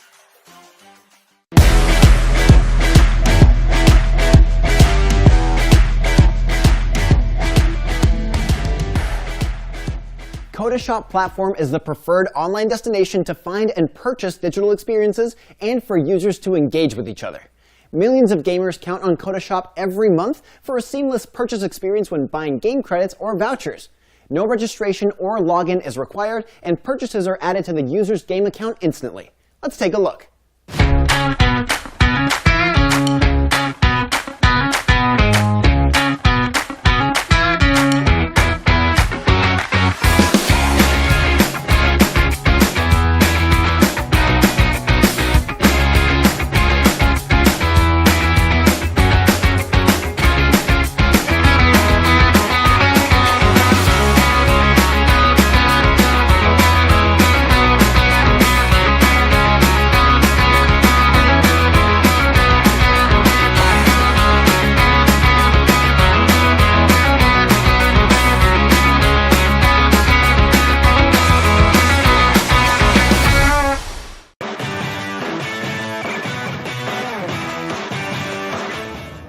You're watching IGN Live at Gamescom. The next entry in the Dark Pictures anthology is The Devil in Me, which has a few new tricks up its sleeve. We're joined by the game's director, Tom Heaton. Welcome. Hi. What's up, Tom? First of all, this game looks awesome. Big fan of horror. Love that genre just keeps getting more and more love in the world of video games. You've got a couple of games under your belt in this series now. What's the big thing that's kind of setting this one apart for people who maybe haven't played the old ones or have? Well, every time we do one of the games of the Dark Pictures anthology, we're always looking to shake it up, give the players something new. So there's a couple of things that sets it apart. Obviously, we've got a new story, new characters. We've got a new genre we're exploring, which is serial killers and slashers, which is my personal favourite horror genre. Yeah, I love it. Yeah, that's a good one. Yeah, exactly. So the whole story built around H.H. Holmes, America's first serial killer, and we're bringing a ton of new features in with this installment. We've got new exploration mechanics, a new inventory mechanic, a simple inventory the players have, and puzzles, because puzzles fit really well into the idea of this killer that's trying to confuse and disorientated victims. So yeah, there's a ton of new stuff. Nice. And you're working with, what's the actress's name, the star? Jessie Buckley, fantastic actress, yep. Oscar nominee, BAFTA nominee, Olivia Award winner, fantastic. We're so lucky to get a lovely person, brilliant performance. So, she was recently in Men, which I really love. Yeah, fantastic. Yeah, Chernobyl and Fargo season 4. Yep. So, God, you guys have been doing this for quite some time. Until Dawn was almost... That was a while ago. Have you sort of seen Supermassive's reputation for these games make it easier to get star talent like that? Or I guess what's the casting process like? I think so, yeah. I think people, there's a lot of things going on in that space with actors becoming more and more interested in games in general. But also, they've seen what we can do. They've seen the critical reception. And we can show them, we need to kind of reassure actors that their performances are going to be captured, that they're going to be able to do what they normally do. So we can show them previous games and show them how accurate the motion capture is, the facial motion capture, and that really helps. Now, you mentioned the slasher genre, which I love, the subgenre of horror. How gory does this get? Like how violent, and bloody, is that something you were fighting for personally as a fan of that genre? I think you have to have that. I think that's part of the genre. It is pretty gory. I think it's the goriest one we've done. Yes. And it fits with what we're doing. It fits with the story. It fits with the setup. It sounds bad, but it is great fun designing that sort of stuff. We all get into a room. How can we make this death the worst in the game? If you get the abnormal thing out of the way of, hey, we really like watching people get stabbed, then you can have a lot of fun from there, Absolutely, right? and that's what players want, you know. And if you're watching a horror movie, that's one of the things you don't want to see these characters die, but you do, and you want to see them die in a really horrible and unique way. It's not called like the Texas Chainsaw tickling, right? It's not, no. You want to see a massacre. Yeah, exactly. Now, this is the 4th Dark Pictures game, and a little bird told me you might have trademarked some other titles for stuff down the road. You clearly, you know, work on a lot of projects. How do you sort of pick which story to approach first, and I guess sort of how long has this been in the works, and what's the creative timeline here? So right from the start, we've been doing the anthology from 2016 or something like that. Right from the start, we had 8 games planned out. Now, they were only kind of in the idea, you know, the conception, the high concept of the game, and we have done a little bit of shuffling around of those titles, working out what would go best next to each other, or a couple of times new ideas have come in. So it's been planned for a long time. And it's going well, you know, and every time we do one, we're kind of make it a little bit better and changing it up. So the timeline is long. But then, for a long time, it's just a concept, and then suddenly a team gets on it, and it starts coming to life. It changes a lot. People have ideas, so that's part of the process too. God, that's so awesome. What's the last really good horror you saw? There was a film which is a couple of years old called The Perfection, which is it's a horrible film, actually. I mean, it's really genuine horror with real proper kind of body horror and gore. But it's about a classical violinist or cellist, I think, who is, and she's got a manipulator. Anyway, it's very good. I recommend it. Came out a couple of years ago. Places. I did not know where that was going. With the bus. Yeah, with the bus. Yeah. The scene with the bus. Yeah, we won't spoil anything. Yeah, we won't spoil anything. I feel like that one might be a little weird, especially post-COVID. You know? Anyway, thank you so much for coming by. That was the Dark Pictures anthology, The Devil in Me. That's out in November on the PlayStations, the Xboxes, and the PCs. Right now, we're going to check in with our teams on the show floor.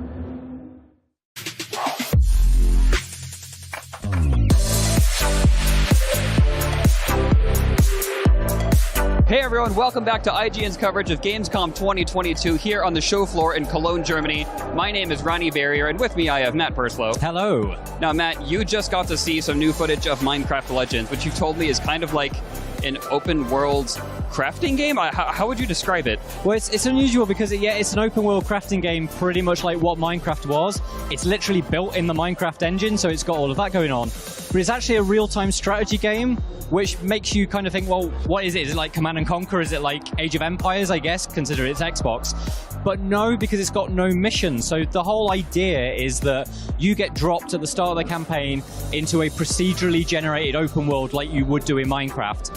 But rather than it just being about kind of like survival mechanics and heading out and mining to create your own kind of kingdom, it's very much about building an army. So you build bases, you can turn sort of like your resources into minions, then you take those minions with you and assault bases owned by pigs. Oh, pigs.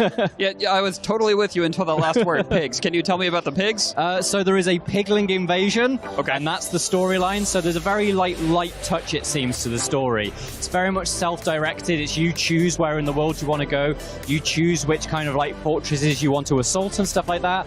But yes, there is a pigling invasion on the Minecraft world, and it's your job as this kind of like guy on a horse that starts with nothing but build up an army to fend off this pigling invasion.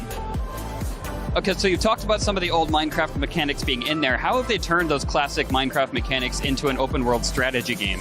So whereas kind of Minecraft is, as they describe it, a block by block game in which I guess a bit like Lego, you place blocks down right and you build kind of like your ideal house or your ideal fortress stuff. In this, it's much more like a game like Command & Conquer, I guess, in that you have pre-built structures that you can place in the world, but you have to have the resources, as you would in Minecraft, to build those. So if you want to build, I guess, like a cobblestone kind of tower, you need the right amount of cobblestone to do it. So you go out and graft it like you would in Minecraft.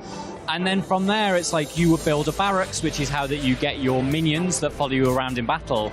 And each of those minions requires classic kind of Minecraft resources, and each one of those resources turns into a minion ally, and they follow you around, and then you can kind of go, hey guys, we're going to go and attack this fortress over here, we need loads of like melee units, so you build loads of them, they come with you, and if they can't get there, you have to build like like little bridges over moats to get them in, and then they go off and do their work, and they smash fortresses, they bring stuff down, and that's, I guess, how you win over the piglings. Bring down the pigs. Yeah, exactly. All right. Well, that's all I need to know. Matt, thank you so much for telling us about Minecraft Legends. And for everything else Minecraft Legends, Xbox, and Gamescom 2022, keep it right here on IGN.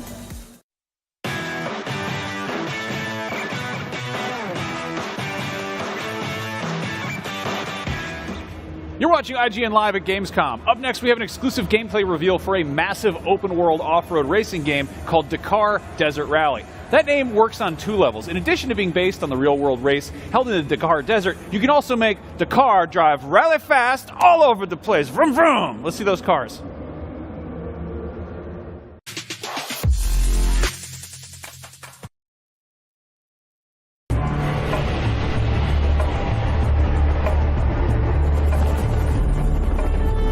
Welcome to Dakar Desert Rally.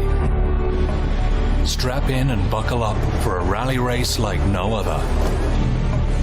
Join some of the most world-renowned rally racing teams on cars, bikes, trucks, quads, and SSVs.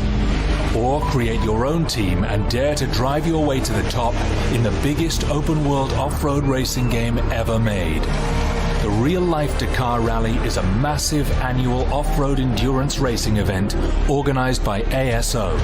Saber Interactive and our talented and passionate Saber Porto Development Studio are proud to partner with ASO to bring you an authentic and epic off-road rally racing game truly befitting the Dakar tradition.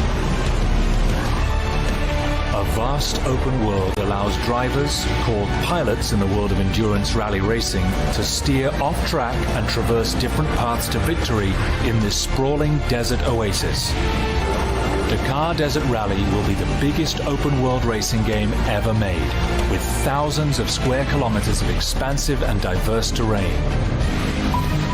Challenge yourself to get to the finish line without getting lost. But be wary, as even the most experienced pilots can break down in the middle of the desert wilderness. Dakar Desert Rally offers several gameplay mode options, so there's one for all types of racing game fans. Sport mode is perfect for the racing casual player. Pick up and play with forgiving repairs and arcade-style rally beacons to guide your way from checkpoint to checkpoint. While professional and simulation modes ramp up the challenge for those who desire the most authentic desert rally experience. You'll start each stage alone, with only your trusty roadbook to find waypoints and navigate to the finish line, just as the real Dakar Rally pilots do. The vast and diverse world of Dakar is far from being just one big, hot, endless sand dune. As you conquer stages across Saudi Arabia, you will encounter dynamic weather with full day and night cycles, meaning grueling conditions of rain, mud, flash floods, sandstorms, and even snow and ice hazards in the mountainous regions.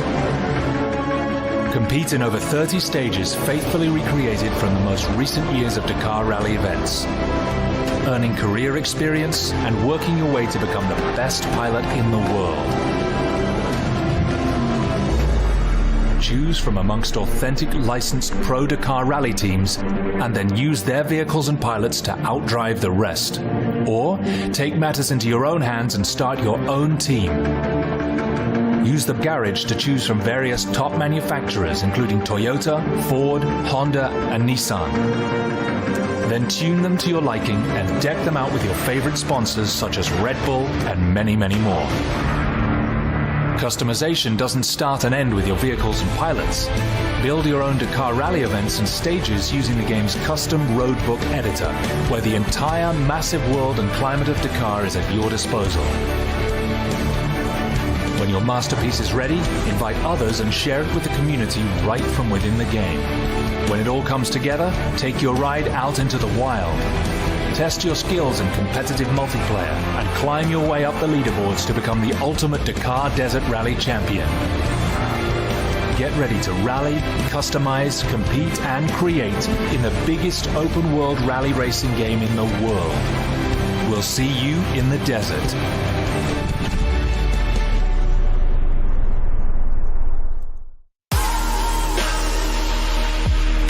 Gamescom 2022 is presented by Samsung SSD, essential for gaming.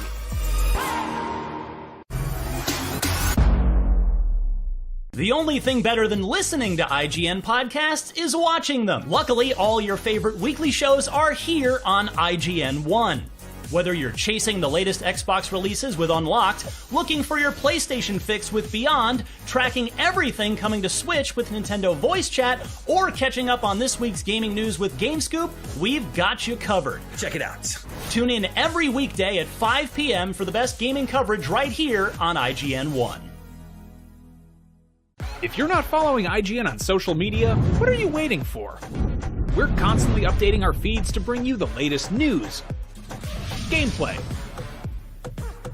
custom original content, memes, the best user-generated videos and art, and a whole lot more. Be part of the conversation throughout the year. Follow IGN on Instagram, Twitter, Facebook, TikTok, and Snapchat.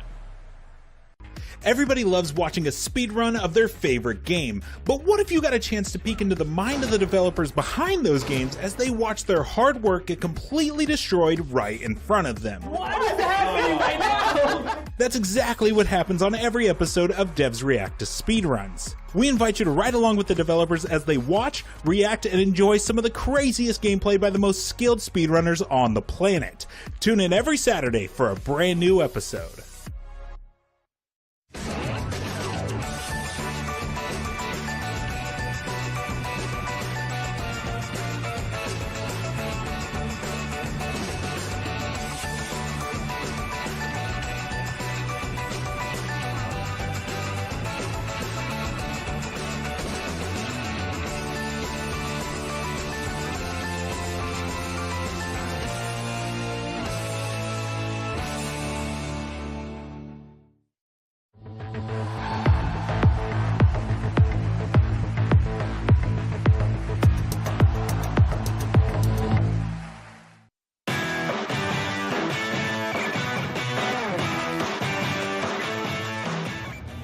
Gamescom attracts gamers and game developers from all over the world, even all the way in the land down under. Joining us now to discuss some of the game development scene in Australia, please welcome the CEO of the IGEA, Ron Curry, and the Director of Industry and Member Relations for the IGEA, Jens Schroeder. Welcome. Thanks guys, thanks for having us. Yeah, thanks for coming by. Now, Cult of the Lamb was recently released. It's already one of the best reviewed games of the year. Damon's playing it like crazy. Yeah. I've got it on my Steam Deck. I can't wait to play it on my flight home. Tell me how this game came together and what the sort of Australian development scene did to sort of kind of support it and bring it here, because it's really, really cool and very unique. It is. It's like Animal Crossing, but with more cults. Yes. Yeah, I think we could all use more cults. That's what that game needed, was more cults. Yeah. And now here we are. Look, Cult of the Lamb, I think it's also the result of some of the very generous incentives that the Australian states have on offer. So Cult of the Lamb was made in Melbourne, Victoria, which has some really great incentives on offer for game developers, like grants and so on. So it really thrived on that ecosystem. You know, it's been around for a little while. I remember seeing very early versions of that, but ultimately it really got accelerated by the support of the Victorian state. And, you know, I think Melbourne just has a really great history of making quirky indie games. You know, Untitled Goose Game, that was made in Melbourne as well, enjoyed similar support. So, you know, it's really the kind of environment. Crossy Road. Crossy Road, exactly. Right. It really thrives within that environment. And, you know, I mean, Victoria has Australia's largest games ecosystem. Like half of the studios are based there, more than half of all the designers, more than half of the staff in Australia are based in Melbourne. And it's a great ecosystem for these kind of quirky games to happen. I like that the place is supporting the game development. Yeah. Like, I feel like you don't hear about that a lot. Like, it's not very often that where someone's like, here's some money, go make a game about cults. Yeah, exactly. Outrageous. Yeah, look, it's the Victorian government, and we're lucky we see it right across Australia now, but the Victorian government has been historically very supportive of game development, and not just big names. They're happy to support quirky games, startups, and they do it through a whole number of different incentives and levers. It's not just, here's some money, right? But it's, here's some money, here's some support, here's some guidance, here's some introductions, here's some money to go to Gamescom. You know, there's a whole bunch of stuff that, not just Victoria, but Victoria are very good at it. It's awesome. What is the IGEA and what's its function? So we're the trade association representing video games developers and publishers and distributors in Australia and publishers in New Zealand. Okay. So we've got a few jobs, but our main job is to make sure the landscape in Australia is right to develop games and succeed. And we do that through advocacy, so lobbying governments on a whole bunch of issues, on research, so who's playing games, why are they playing games, what are they spending on games, and communications, comms, talking about games, talking about the positive about games, and also when the negative stories come out, trying to get in front of those and and make sure that we have a balanced conversation. Do you find that because this scene is starting to boom and it's starting to get bigger and bigger, that you're starting to attract developers from elsewhere? We are. So the Australian government, the federal government, announced that they're introducing what they call the digital games tax offset. So it's a 30% offset for games, which is coupled with the States. We're probably going to be the most generous country in the world to make video games, as opposed to go back a year and we were probably the least affordable place to make video games, in spite of the great products we had coming out. So it's certainly what we believe we're going to see is this boom in Australia over the next 24, 48 months. It's going to be sensational. Budding game developers out there, if you're looking to relocate, you're in your mom's basement right now. I spent a lot of time back there. You just this is where you go. Get on the airplane and go check it out. You spent a lot of time in their mom's basement? I did. We don't have to talk about that here, but yes, it's true. And it's just not the incentives. It's a great place to live. Yeah, and that's when we're talking to people about setting up a studio in Australia. The offsets are great, but it's also about quality of life. Mm-hmm. It's lifestyle. I know we're a long flight away, but it's just a good place to do business. We're in Asia. Half the world's gamers live on our doorstep. Right. In case you're wondering where that accent is coming from, I'm originally from Germany. I moved to Australia. My wife is Australian, so I can absolutely testify to that. Like, it is a great place to be. They got you over there. Oh yeah, well, it's my wife. Now, Topple Pop, another recent game from Australia. What can you tell us about that? Topple Pop, Sydney made by 4 friends who've known each other 10 years. They collectively have a really great track record of making games. One of them was involved in Rodeo Stampede. They did extremely well in China. They had an animator that worked on Mad Max Fury Road. And it's like this physics-based puzzle game with bendy animals on rubber bands. So, it's very much a homage to 90s Japanese puzzle games. And it's very accessible, but it's also very deep. So, it's going to be released on Switch and PC next year.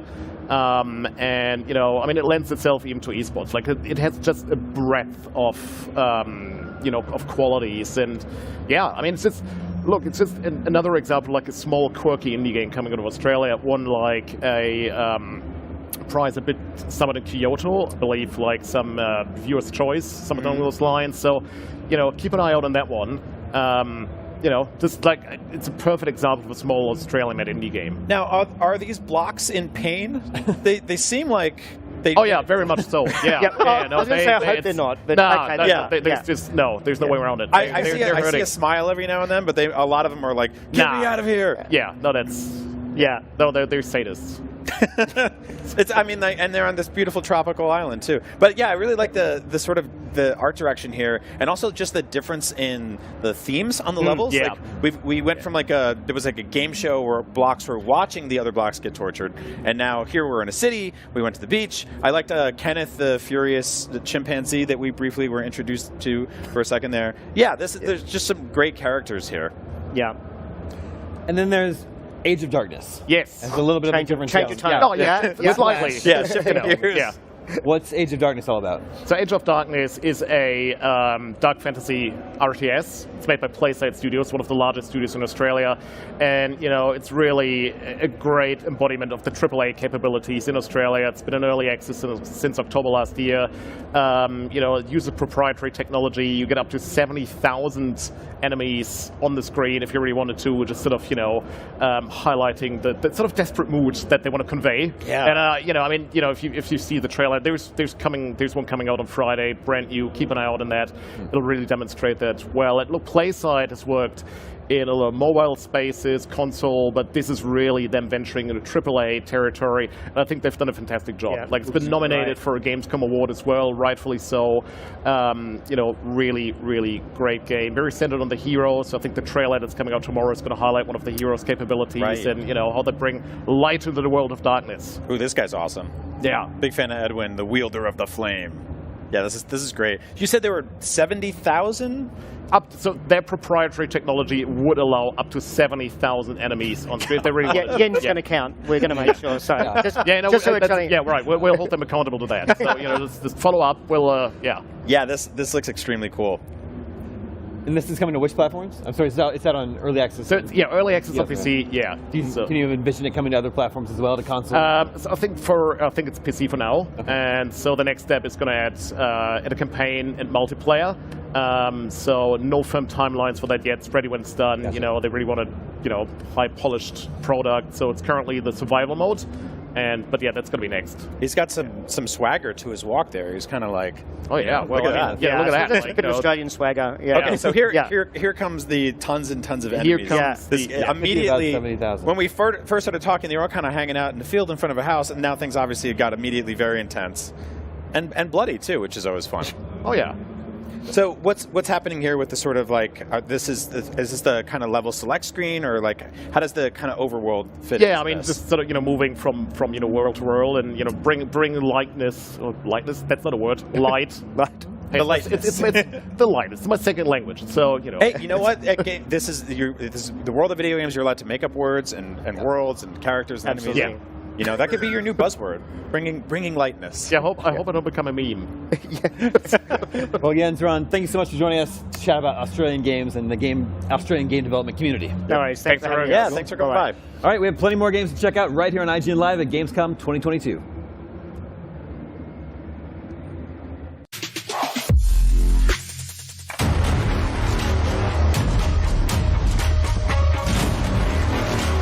What's up, everybody? Damon Hatfielder on the show floor for Gamescom 2022, here with Glenn Schofield from the Callisto Protocol. Thank you so much for stopping by. Oh, man, thank you. I'm super excited for this game. Big fan of Dead Space and just survival horror in general. It's coming out later this year, finally. But I want to go back to the very beginning.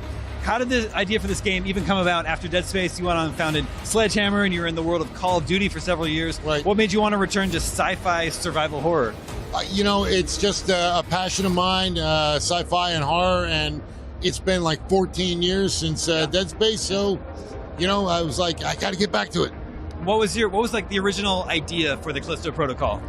Well, it was called Meteor Down. Oh my God. And it was pretty close to what we have right now. It was a prison on a planet. I didn't know it was going to be on Callisto. That was after a little research. Interesting.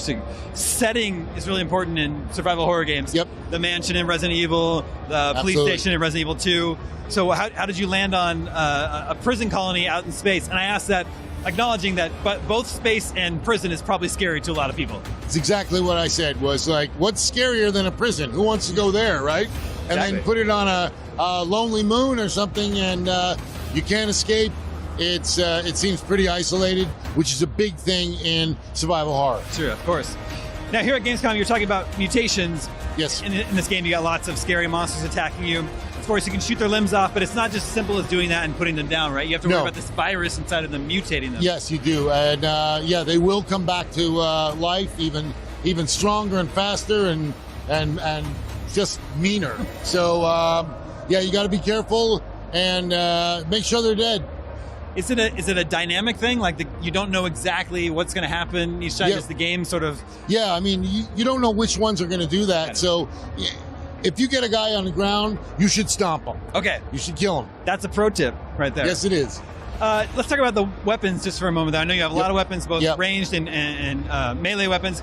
Right. And there are like 3D printers that sort of act as workbenches where you can upgrade them. Yep. Does each weapon have like its own sort of upgrade tree? Oh, yeah, it does. Yeah. And so you can kind of customize your weapon the way you want to play. But you're not going to be able to get the whole tree in one game. So, if you want to play again. That's where like the replayability comes into it as well, too. And you're balancing the weapons, the armor, pretty evenly between melee and range. Is that right? Yes, and then you add on top of that, we got this grip weapon, which is like a grab gun, yet it can pick up the monsters. And we got stealth, so there's a bunch of ways that you can take these guys out, but it's still not that easy. We're only a few months out from release now. Where is the game at this point? We're in bug mode.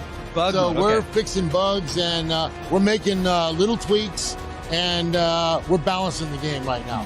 Very cool. I'm super excited. I don't know about you, but I'm excited for the Callisto Well, Protocol. I'm very excited. Oh, Yep. you're excited. Everyone's excited Yes. for Yep, the we Callisto all Protocol. It's out later this year. Glenn, thank you so much for coming by the IGN booth. Man, thank you guys. Stay tuned for more from Gamescom here on IGN.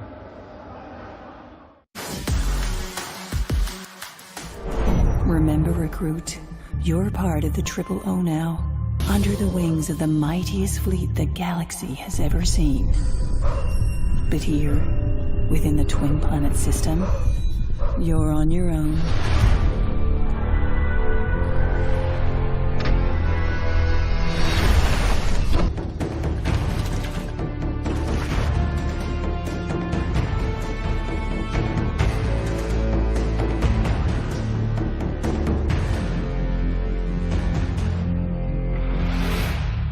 Let's hope those terraformers don't wake up before I finish the job, so I can pick you all up. Assuming you find Agent Sienna, and she's still alive.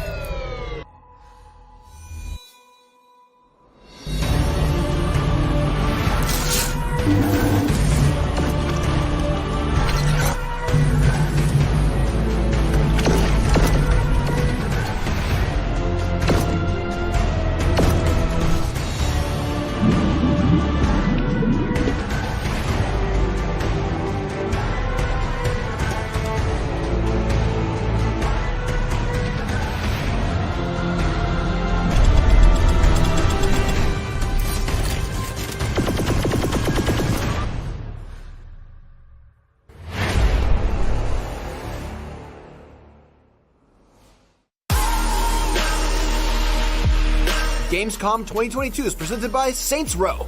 Be your own boss and take control of Santo Alesso. I'm Akeem Lawanson, and this is What to Watch on IGN1. It's a weekly show where we check out the latest and greatest in trailers, reviews, and everything else in the world of entertainment. Tune in to new episodes every Friday at 9 p.m. on IGN1. IGN is your go-to for the latest and best in games, movies, and television. And with over 50 million IGN subscribers, you're in good company. Oh, we're shooting turkeys. Thanks to your help, we've raised over $100,000 for charity. Brought you and creators the world over together for events like Gamescom and DC Fandom. Brenton White's here. I play Dick Grayson. And made your voices heard. You voted almost 30 million times in our best video game of all time and Super Movie Madness tournaments, and posted over 40 million times on IGN's message boards. The chat must flow.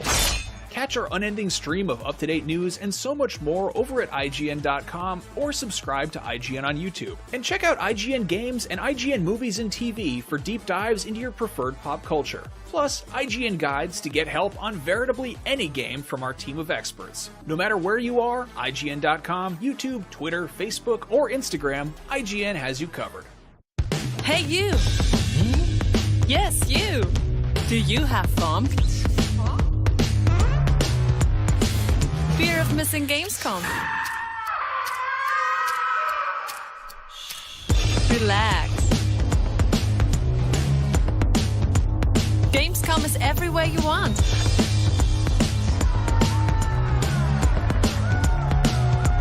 Gamescom now. Register now. What's up, everybody? I'm Stella Chung, and you're about to get your weekly fix. This is the show where we round up all the biggest gaming and entertainment headlines you won't want to miss. Tune into new episodes every Saturday at 12:30 p.m. Eastern and Pacific on IGN1.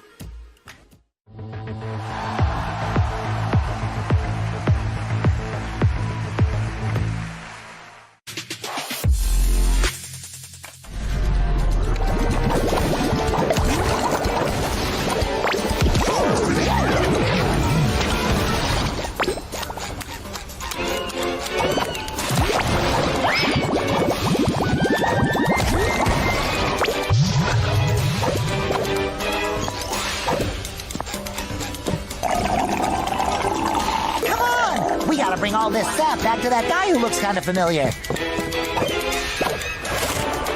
Ooh, more jelly!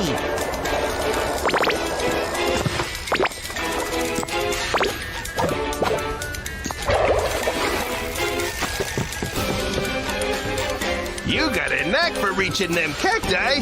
Just drop the juice in this here barrel for safekeeping.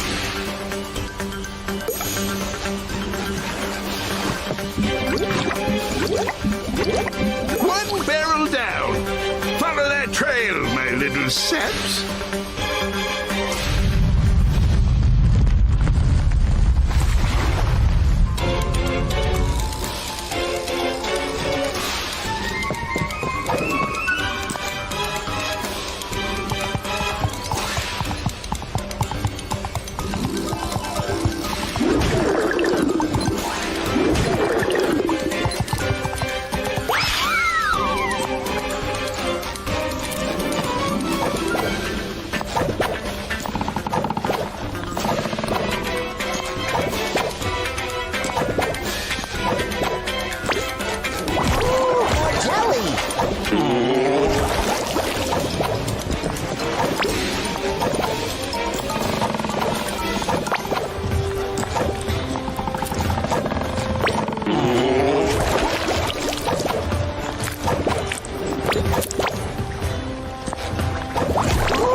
Some men are so crooked they can swallow a nail and spit up a corkscrew.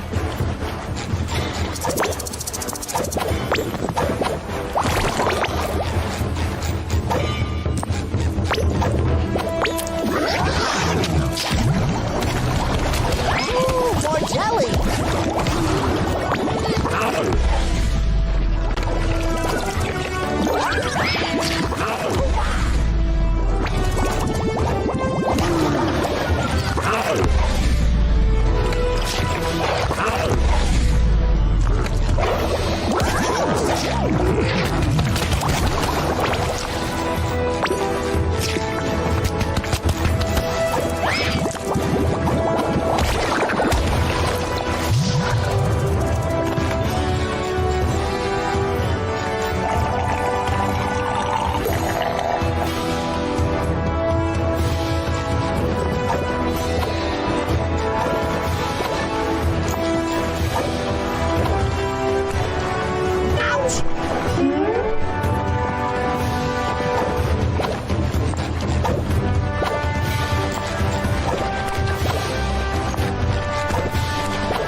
You're watching IGN Live at Gamescom. Thank you. Gamescom is the biggest video game convention on Earth, packed with hundreds of games, so we figured we'd cut through them all and tell you about the 4 best that we've actually played. Here to help me do just that is Mitchell Saltzman. Hi, Mitchell. Hey, Ryan. A lot of CG trailers out there this year. Yeah. So, you know, actually playing a video game is pretty nice. It's nice to actually play something that isn't a short film. There are actual games that you can play at Gamescom. Unbelievable.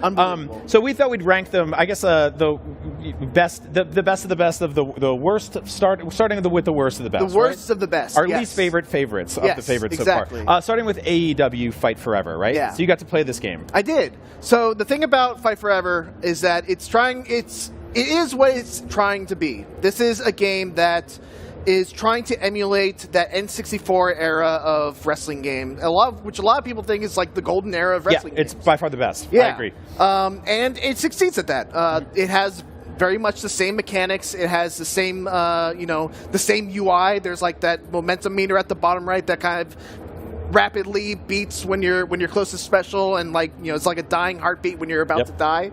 Got some great weapons there you can beat people up with. That's a good time. Yeah. Apparently you can put your finger in someone's mouth. On people's head. Now, did it feel like a little wonky, a little rough around the edges? It's a little rough. Rough is a good way to put it. Like the thing that bothers me the most about it is that like if I hit with my first hit of a combo, the other hits of the combo should be guaranteed, right? It shouldn't be I hit and then I miss and I miss, and then I get hit because the other person recovered before I did. Right. Well, let's jump on over, no pun intended, to a different game completely. Vikings on Trampolines. You got to play this game. I don't know how you could not be immediately in love with the title of this game, but tell me about Vikings on Trampolines. What's funny about Vikings on Trampolines is that it's exactly what the title is.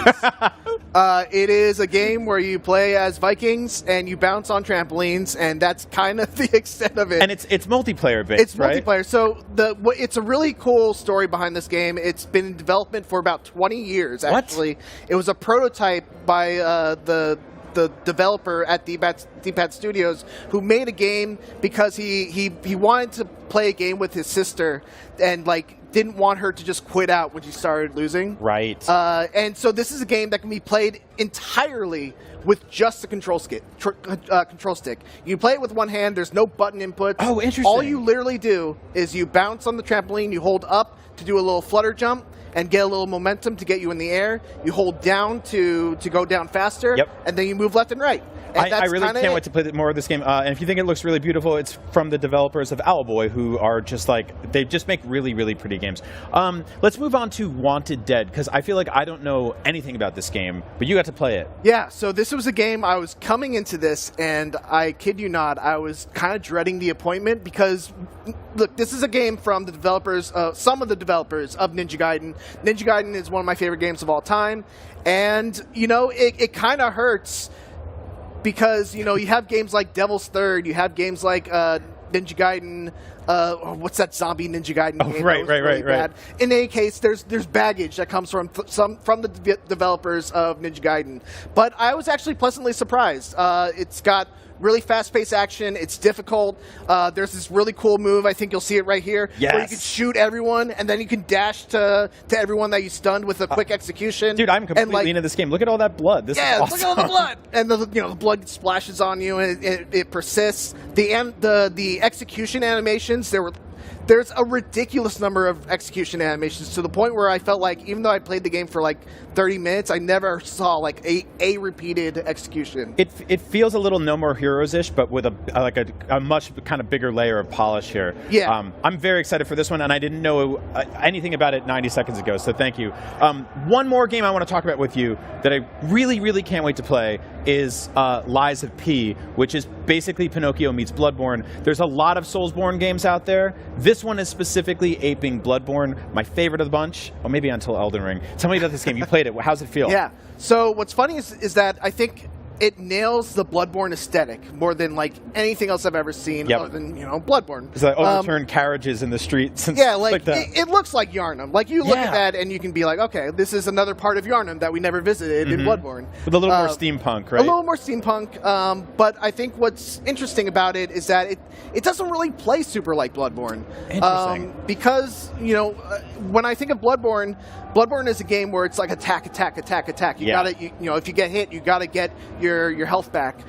This game was a little more methodical. There's a block button. You can get a perfect parry if you time your block at the right time. There's all kinds of special abilities that you can map to your Legion arm, it's called. Yeah. You can Spider-Man enemies towards you. You can shoot a string to pull them towards you. You can also pull yourself towards enemies. I really like just the idea of creeping around these streets. Look right down there. There's already a big enemy that is going to probably. Oh my God, that guy wrecked me. We got to wrap up this interview because you're going to see me die on camera. we can't have that. I can't have that. I can't have my reputation tarnished. Yeah, I really, really can't wait for this game. Okay, so you're actually not done playing video games here at all. Give me one game that you're excited to play after this. One Piece Odyssey. Awesome. biggest, like, I'm such a huge One Piece fan. This finally looks like a really good One Piece game, and I can't wait to play it. Cool. Well, come back and tell me about it when you're done. Well, there you have it. Those were our 4 favorite games that we played at Gamescom so far, but this show is just getting started, so we're going to keep playing video games out there on the Gamescom show floor. So keep watching IGN Live at Gamescom for more. Thank you, Mitchell. Thank you, Brian. Yeah. Woo!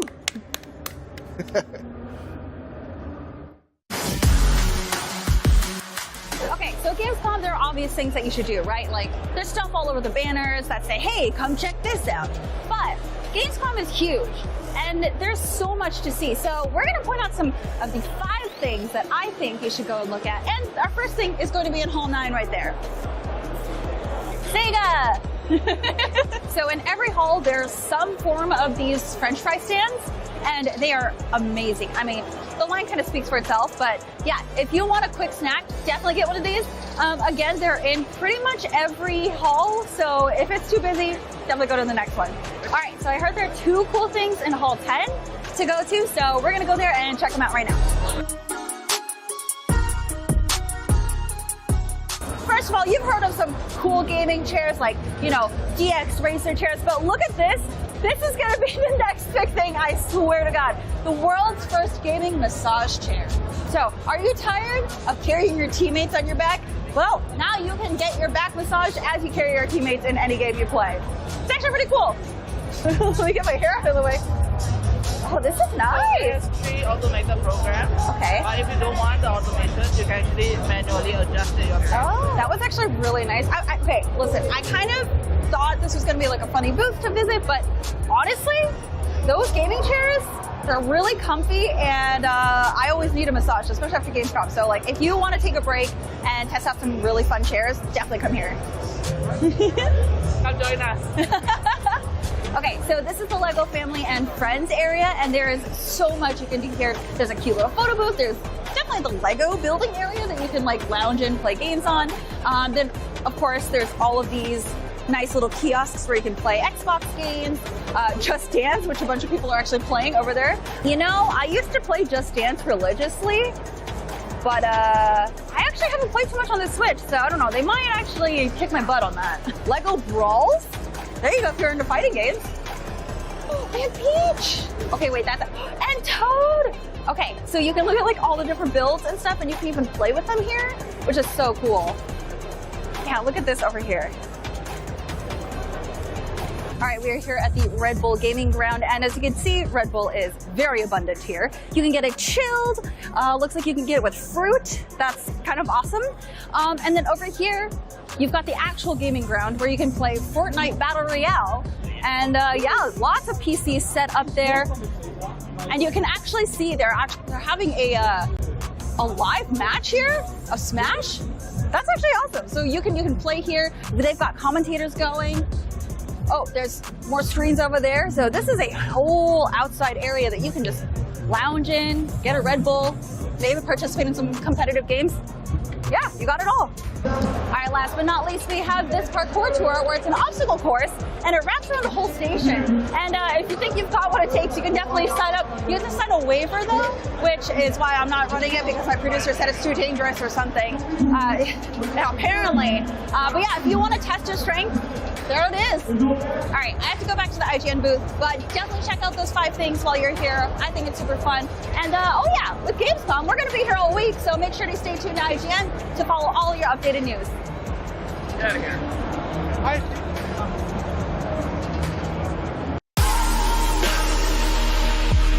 Gamescom 2022 is presented by Saints Row. Be your own boss and take control of Santo Alesso.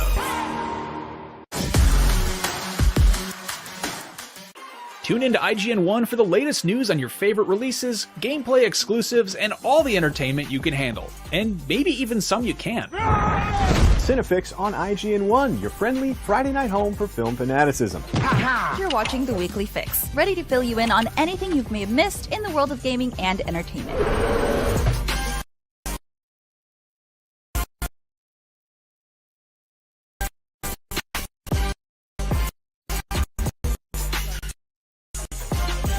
Find it all in one place on IGN 1. They turned into a network. Who knew?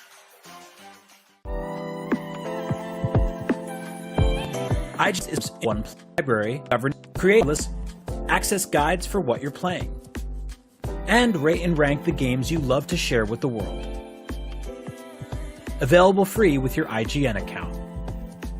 It's for players, no matter where you play. You're a busy gamer with plenty to play. Not a lot of downtime, but you still want to keep up with the latest gaming news? Fret not. No matter where you like to play, PC, PlayStation, Nintendo, Xbox, I've got the headlines you need to know about. When Half-Life 3 is announced, it'll be on the Daily Fix. When the Switch Pro is announced, you'll be the first to know. And when that big game you just can't wait for is delayed, yeah, I'll have that news too. The Daily Fix, with me, Nars, weekdays only on IGN. If you're not following IGN on social media, what are you waiting for? We're constantly updating our feeds to bring you the latest news, gameplay, custom original content, memes, the best user-generated videos and art, and a whole lot more. Be part of the conversation throughout the year. Follow IGN on Instagram, Twitter, Facebook, TikTok, and Snapchat.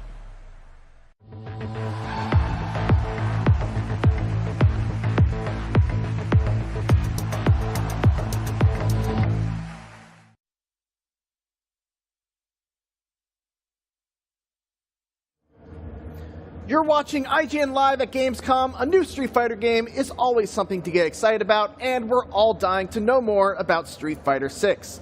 I'm joined right now by Ezra Korbei from IGN Japan and Matt Edwards, Capcom brand manager, to check out some gameplay. Welcome. Welcome. Good to be here. It's good to have you. So, you guys announced 2 new characters at EVO, and we really haven't gotten all that much info about them. So, we've kind of like revealed a little bit about she's a Bishinryu ninjutsu user, so she's kind of some kind of like connection to Guy and Zeku, who you may remember from like previous games were like Bishinryu users.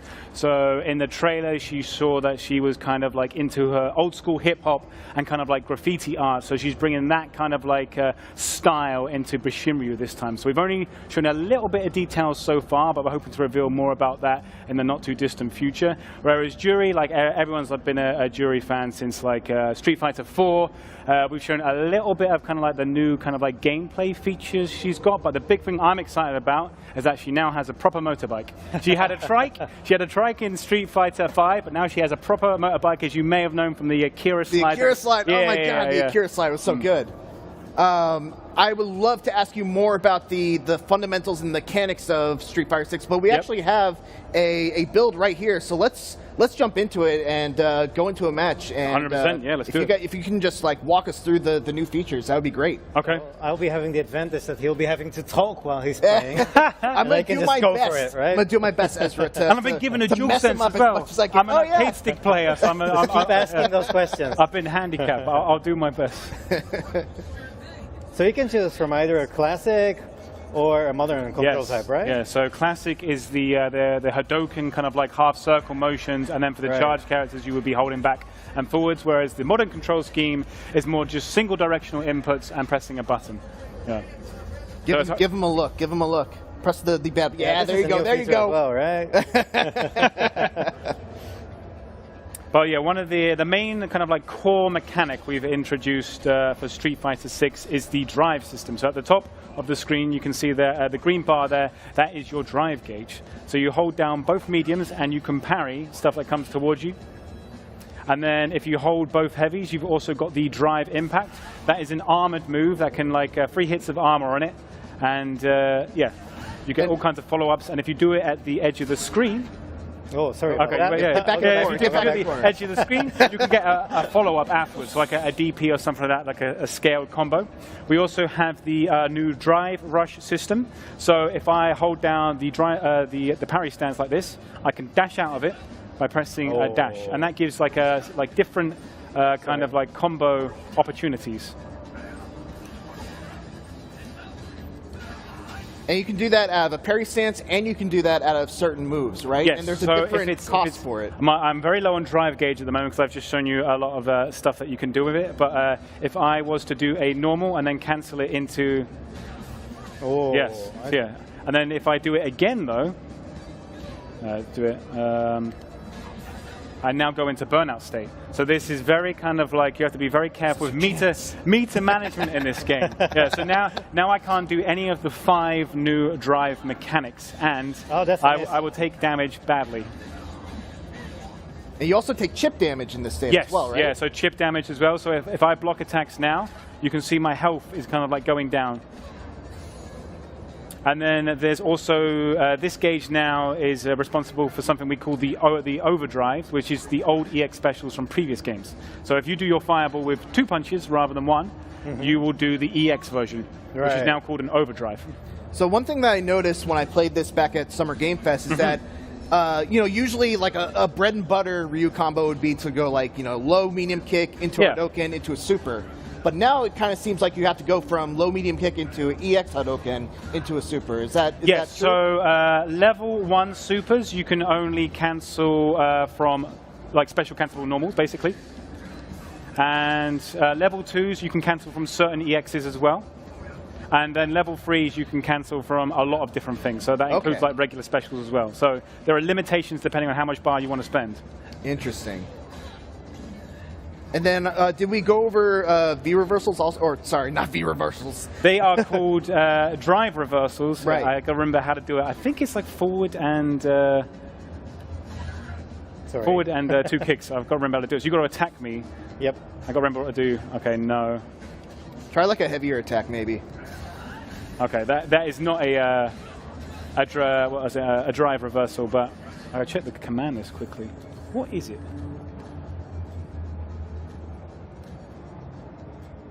There it is. It is forward and both heavies. Yeah. So do if you heavy attack? Yes. Oh, I thought you wanted me to do it. The classic. We can do it for the final round. So I will block and I will show you the drive reversal. Coming. Oh, that goes over the lows.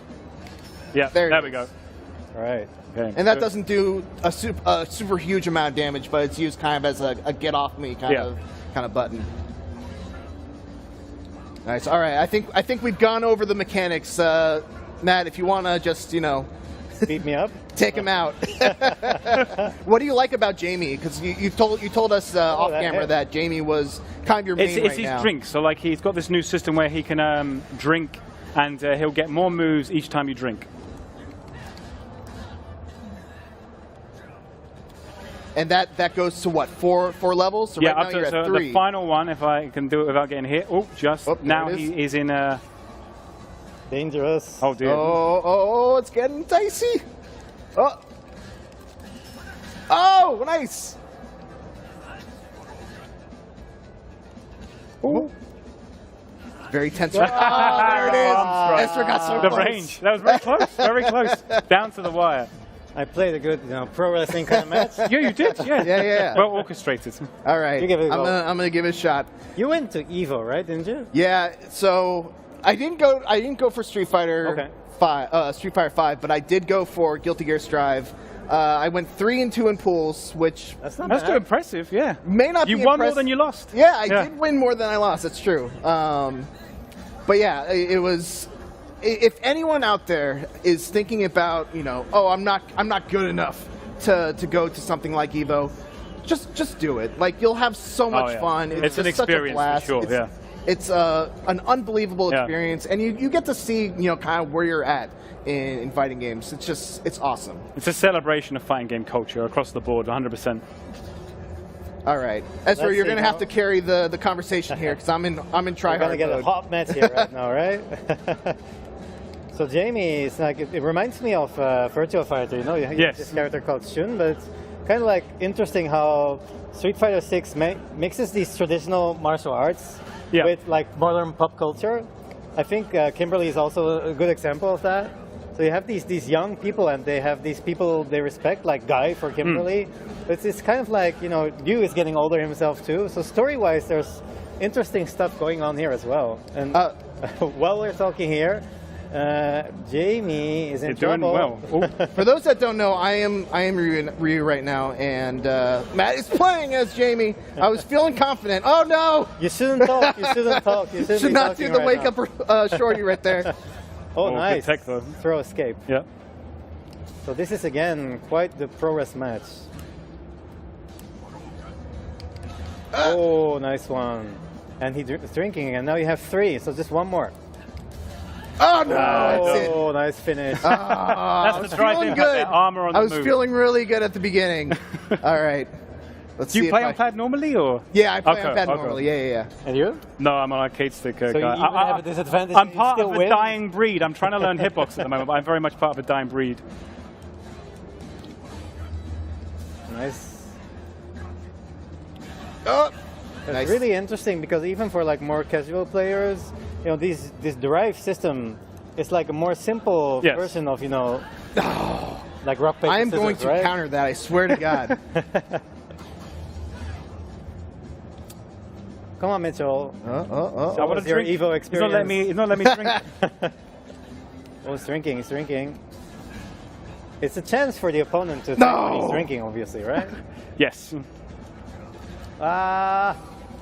No. That's it. That's a nice No, combination. it's not yet. Gotta give you that. I'm not protecting the dome. I was trying to do a critical art for the people. I respect the attempt. Well, it was great games. Thank you so much for joining us. Street Fighter 6 is slated for release sometime next year on Xbox, PlayStation, and PC. I can't wait. Looking forward to it. Peggy 16.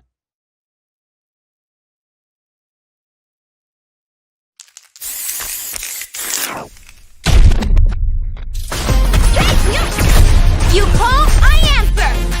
Pushing you on the scene.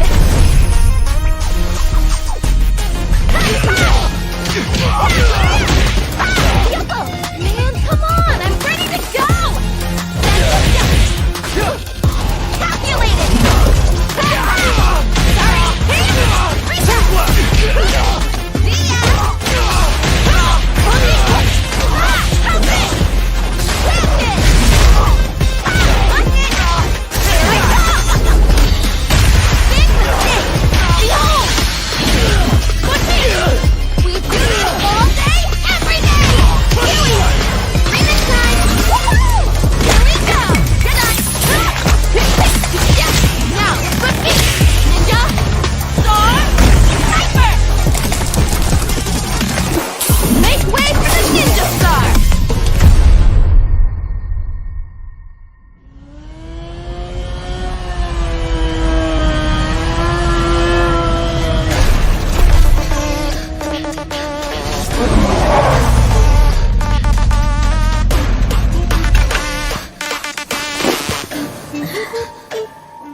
Time to play.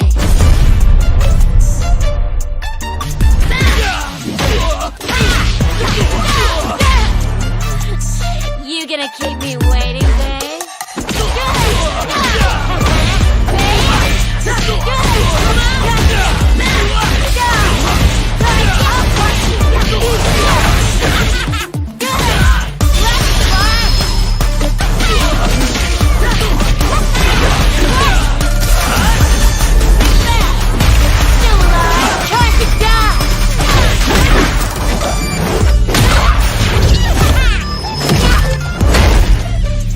Such a lovely face.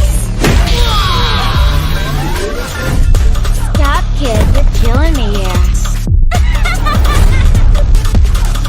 And only one of us is allowed to do the killing.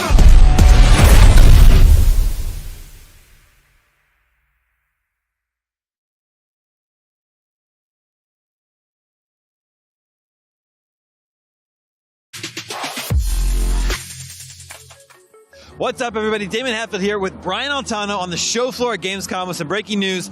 PlayStation has announced, PlayStation, which is not here, by the way, and now we know why. PlayStation has announced it is increasing the price of the PlayStation 5 in certain markets. The price is going up, which is pretty unprecedented. The console that you can't find anyway is going to increase in price. So here in Europe, it's increasing by 50 euros. In UK, by 30 pounds. Japan, 5,000 yen, about 50 bucks. Australia, it's increasing by 50 Australian dollars. The price is also going up in Mexico and Canada. However, our home country of the United States is being spared for now. Yes, so we saw this happen with the Meta Quest 2 recently, or Oculus Quest 2, as I'll call it forever. And we didn't really think that was going to come over to, proper video game console world, but here we are. So nothing from Nintendo yet, nothing from Xbox yet on price increases, but this is a pretty big jump. Like, this is kind of unprecedented. We've seen video game consoles go down in price over the years. We've seen price cuts forever, but we've never really seen a price increase like this. So let's actually get into why they said that's going to happen. Here, I'll pull it up. Okay, pull it up, Brian. Okay. The global economic environment is a challenge that many of you around the world are no doubt experiencing. We're seeing high global inflation rates as well as adverse currency trends impacting consumers and creating pressure on many industries. Based on these challenging economic conditions, SIE has made the difficult decision to increase the recommended retail price of PS5. While this price increase is a necessity given the current global economic environment and its impact on SIE's business, yada, yada, yada, our top priority continues to be improving the PS5 supply situation so that as many players as possible can experience this wonderful new price increase. I added that part at the end, but that's where we are on this. So PS5, like Damon said, incredibly hard to find already, getting a little bit easier. Now it just got more expensive. So this actually puts Xbox in a really interesting situation because now the Series X is priced a lot more competitively, and the Series S feels like the best value in next gen even more than it ever did. Right. So because of inflation, Sony is passing on their extra costs onto you, the consumer, in the select markets. And Sony has just made Xbox Series X the cheaper next-gen console alternative. Yeah. Meanwhile, the Switch is just still crushing it. But, I want to say thanks, Sony, passing those savings on to us, because you and me, we both run billion-dollar companies, so we can afford it, right? No, this sucks. This sucks for consumers. It sucks that Sony was kind of forced a hand on this. Like, obviously, the world is in a weird place right now. Everything is more expensive. Everything is harder to get. So this is just the reality of it. But I wish they had kind of just shielded us from all that, Yeah. One would think a large company like Sony would be able to take on the extra burden, but I don't know. These are unprecedented times. This news is just breaking right now. We'll continue to follow the story here at IGN. Stay tuned for more from Gamescom. Yeah. Oh, and I don't know, maybe throw a game code or two in there in the box and throw in some free God of War Ragnarok. See how we feel,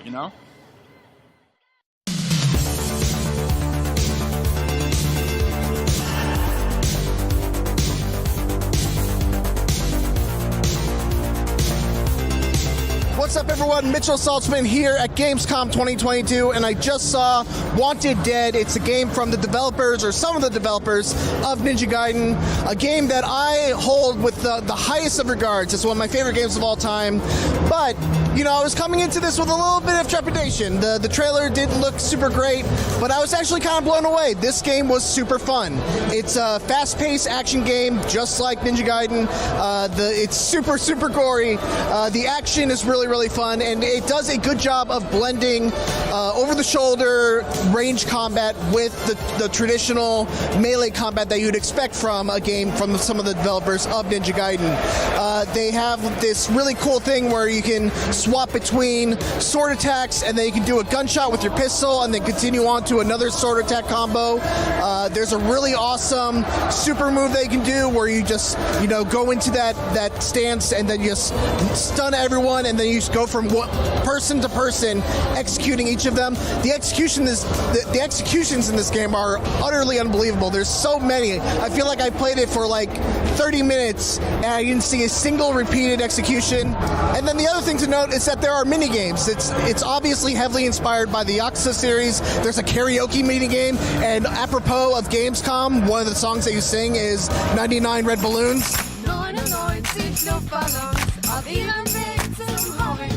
Another thing that you might expect from some of the developers of Ninja Gaiden, it's hard. I got kind of wrecked in the first level, and I think one of the signs of a great demo is that I kept wanting to come back and try to better myself and try to get through the level in a way that didn't make me feel bad about myself. This is ultimately a game that I think demos pretty well in this kind of environment. The real test will be whether it holds up through a whole, 8 8 to 10 hour experience, and you know I'm happy to see if Wanted Dead can actually live up to that. So that's Wanted Dead. For more Gamescom 2022, keep it here on IGN.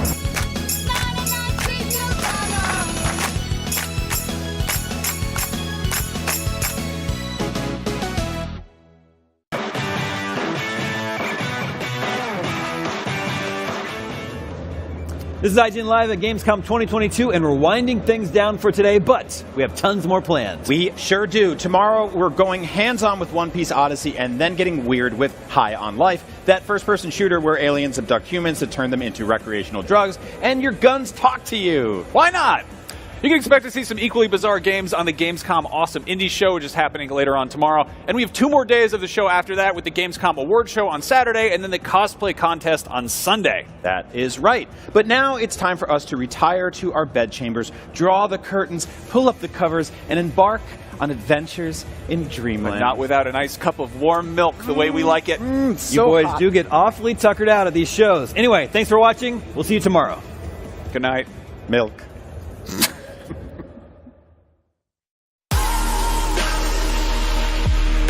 Gamescom 2022 is presented by Samsung SSD, essential for gaming.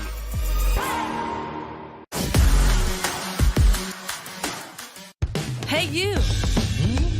Yes, you. Do you have FOMC? Fear of missing Gamescom?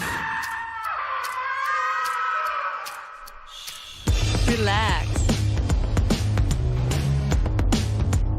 Gamescom is everywhere you want.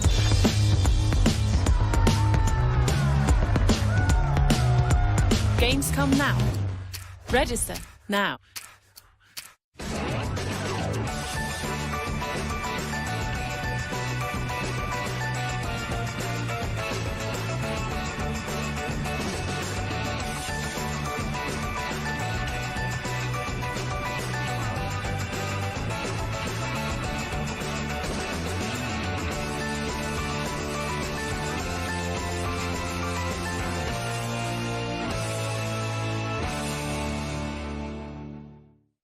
In a world with non-stop news about Marvel, Netflix, and Star Wars, you need a show with accurate reporting, hard-hitting commentary, and me. I'm Akeem Lawanson, the host of The Fix Entertainment. Whether it's the latest superhero scoop, film fiasco, or anime announcement, I'll be right here covering all the latest in major studio headlines and pop culture news.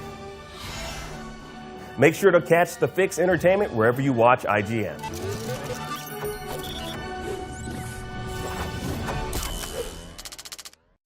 Tune in to IGN 1 for the latest news on your favorite releases, gameplay exclusives, and all the entertainment you can handle. And maybe even some you can't. Cinefix on IGN 1, your friendly Friday night home for film fanaticism.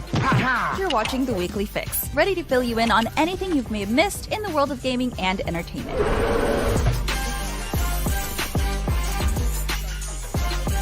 Find it all in one place on IGN 1. They turned into a network. Who knew?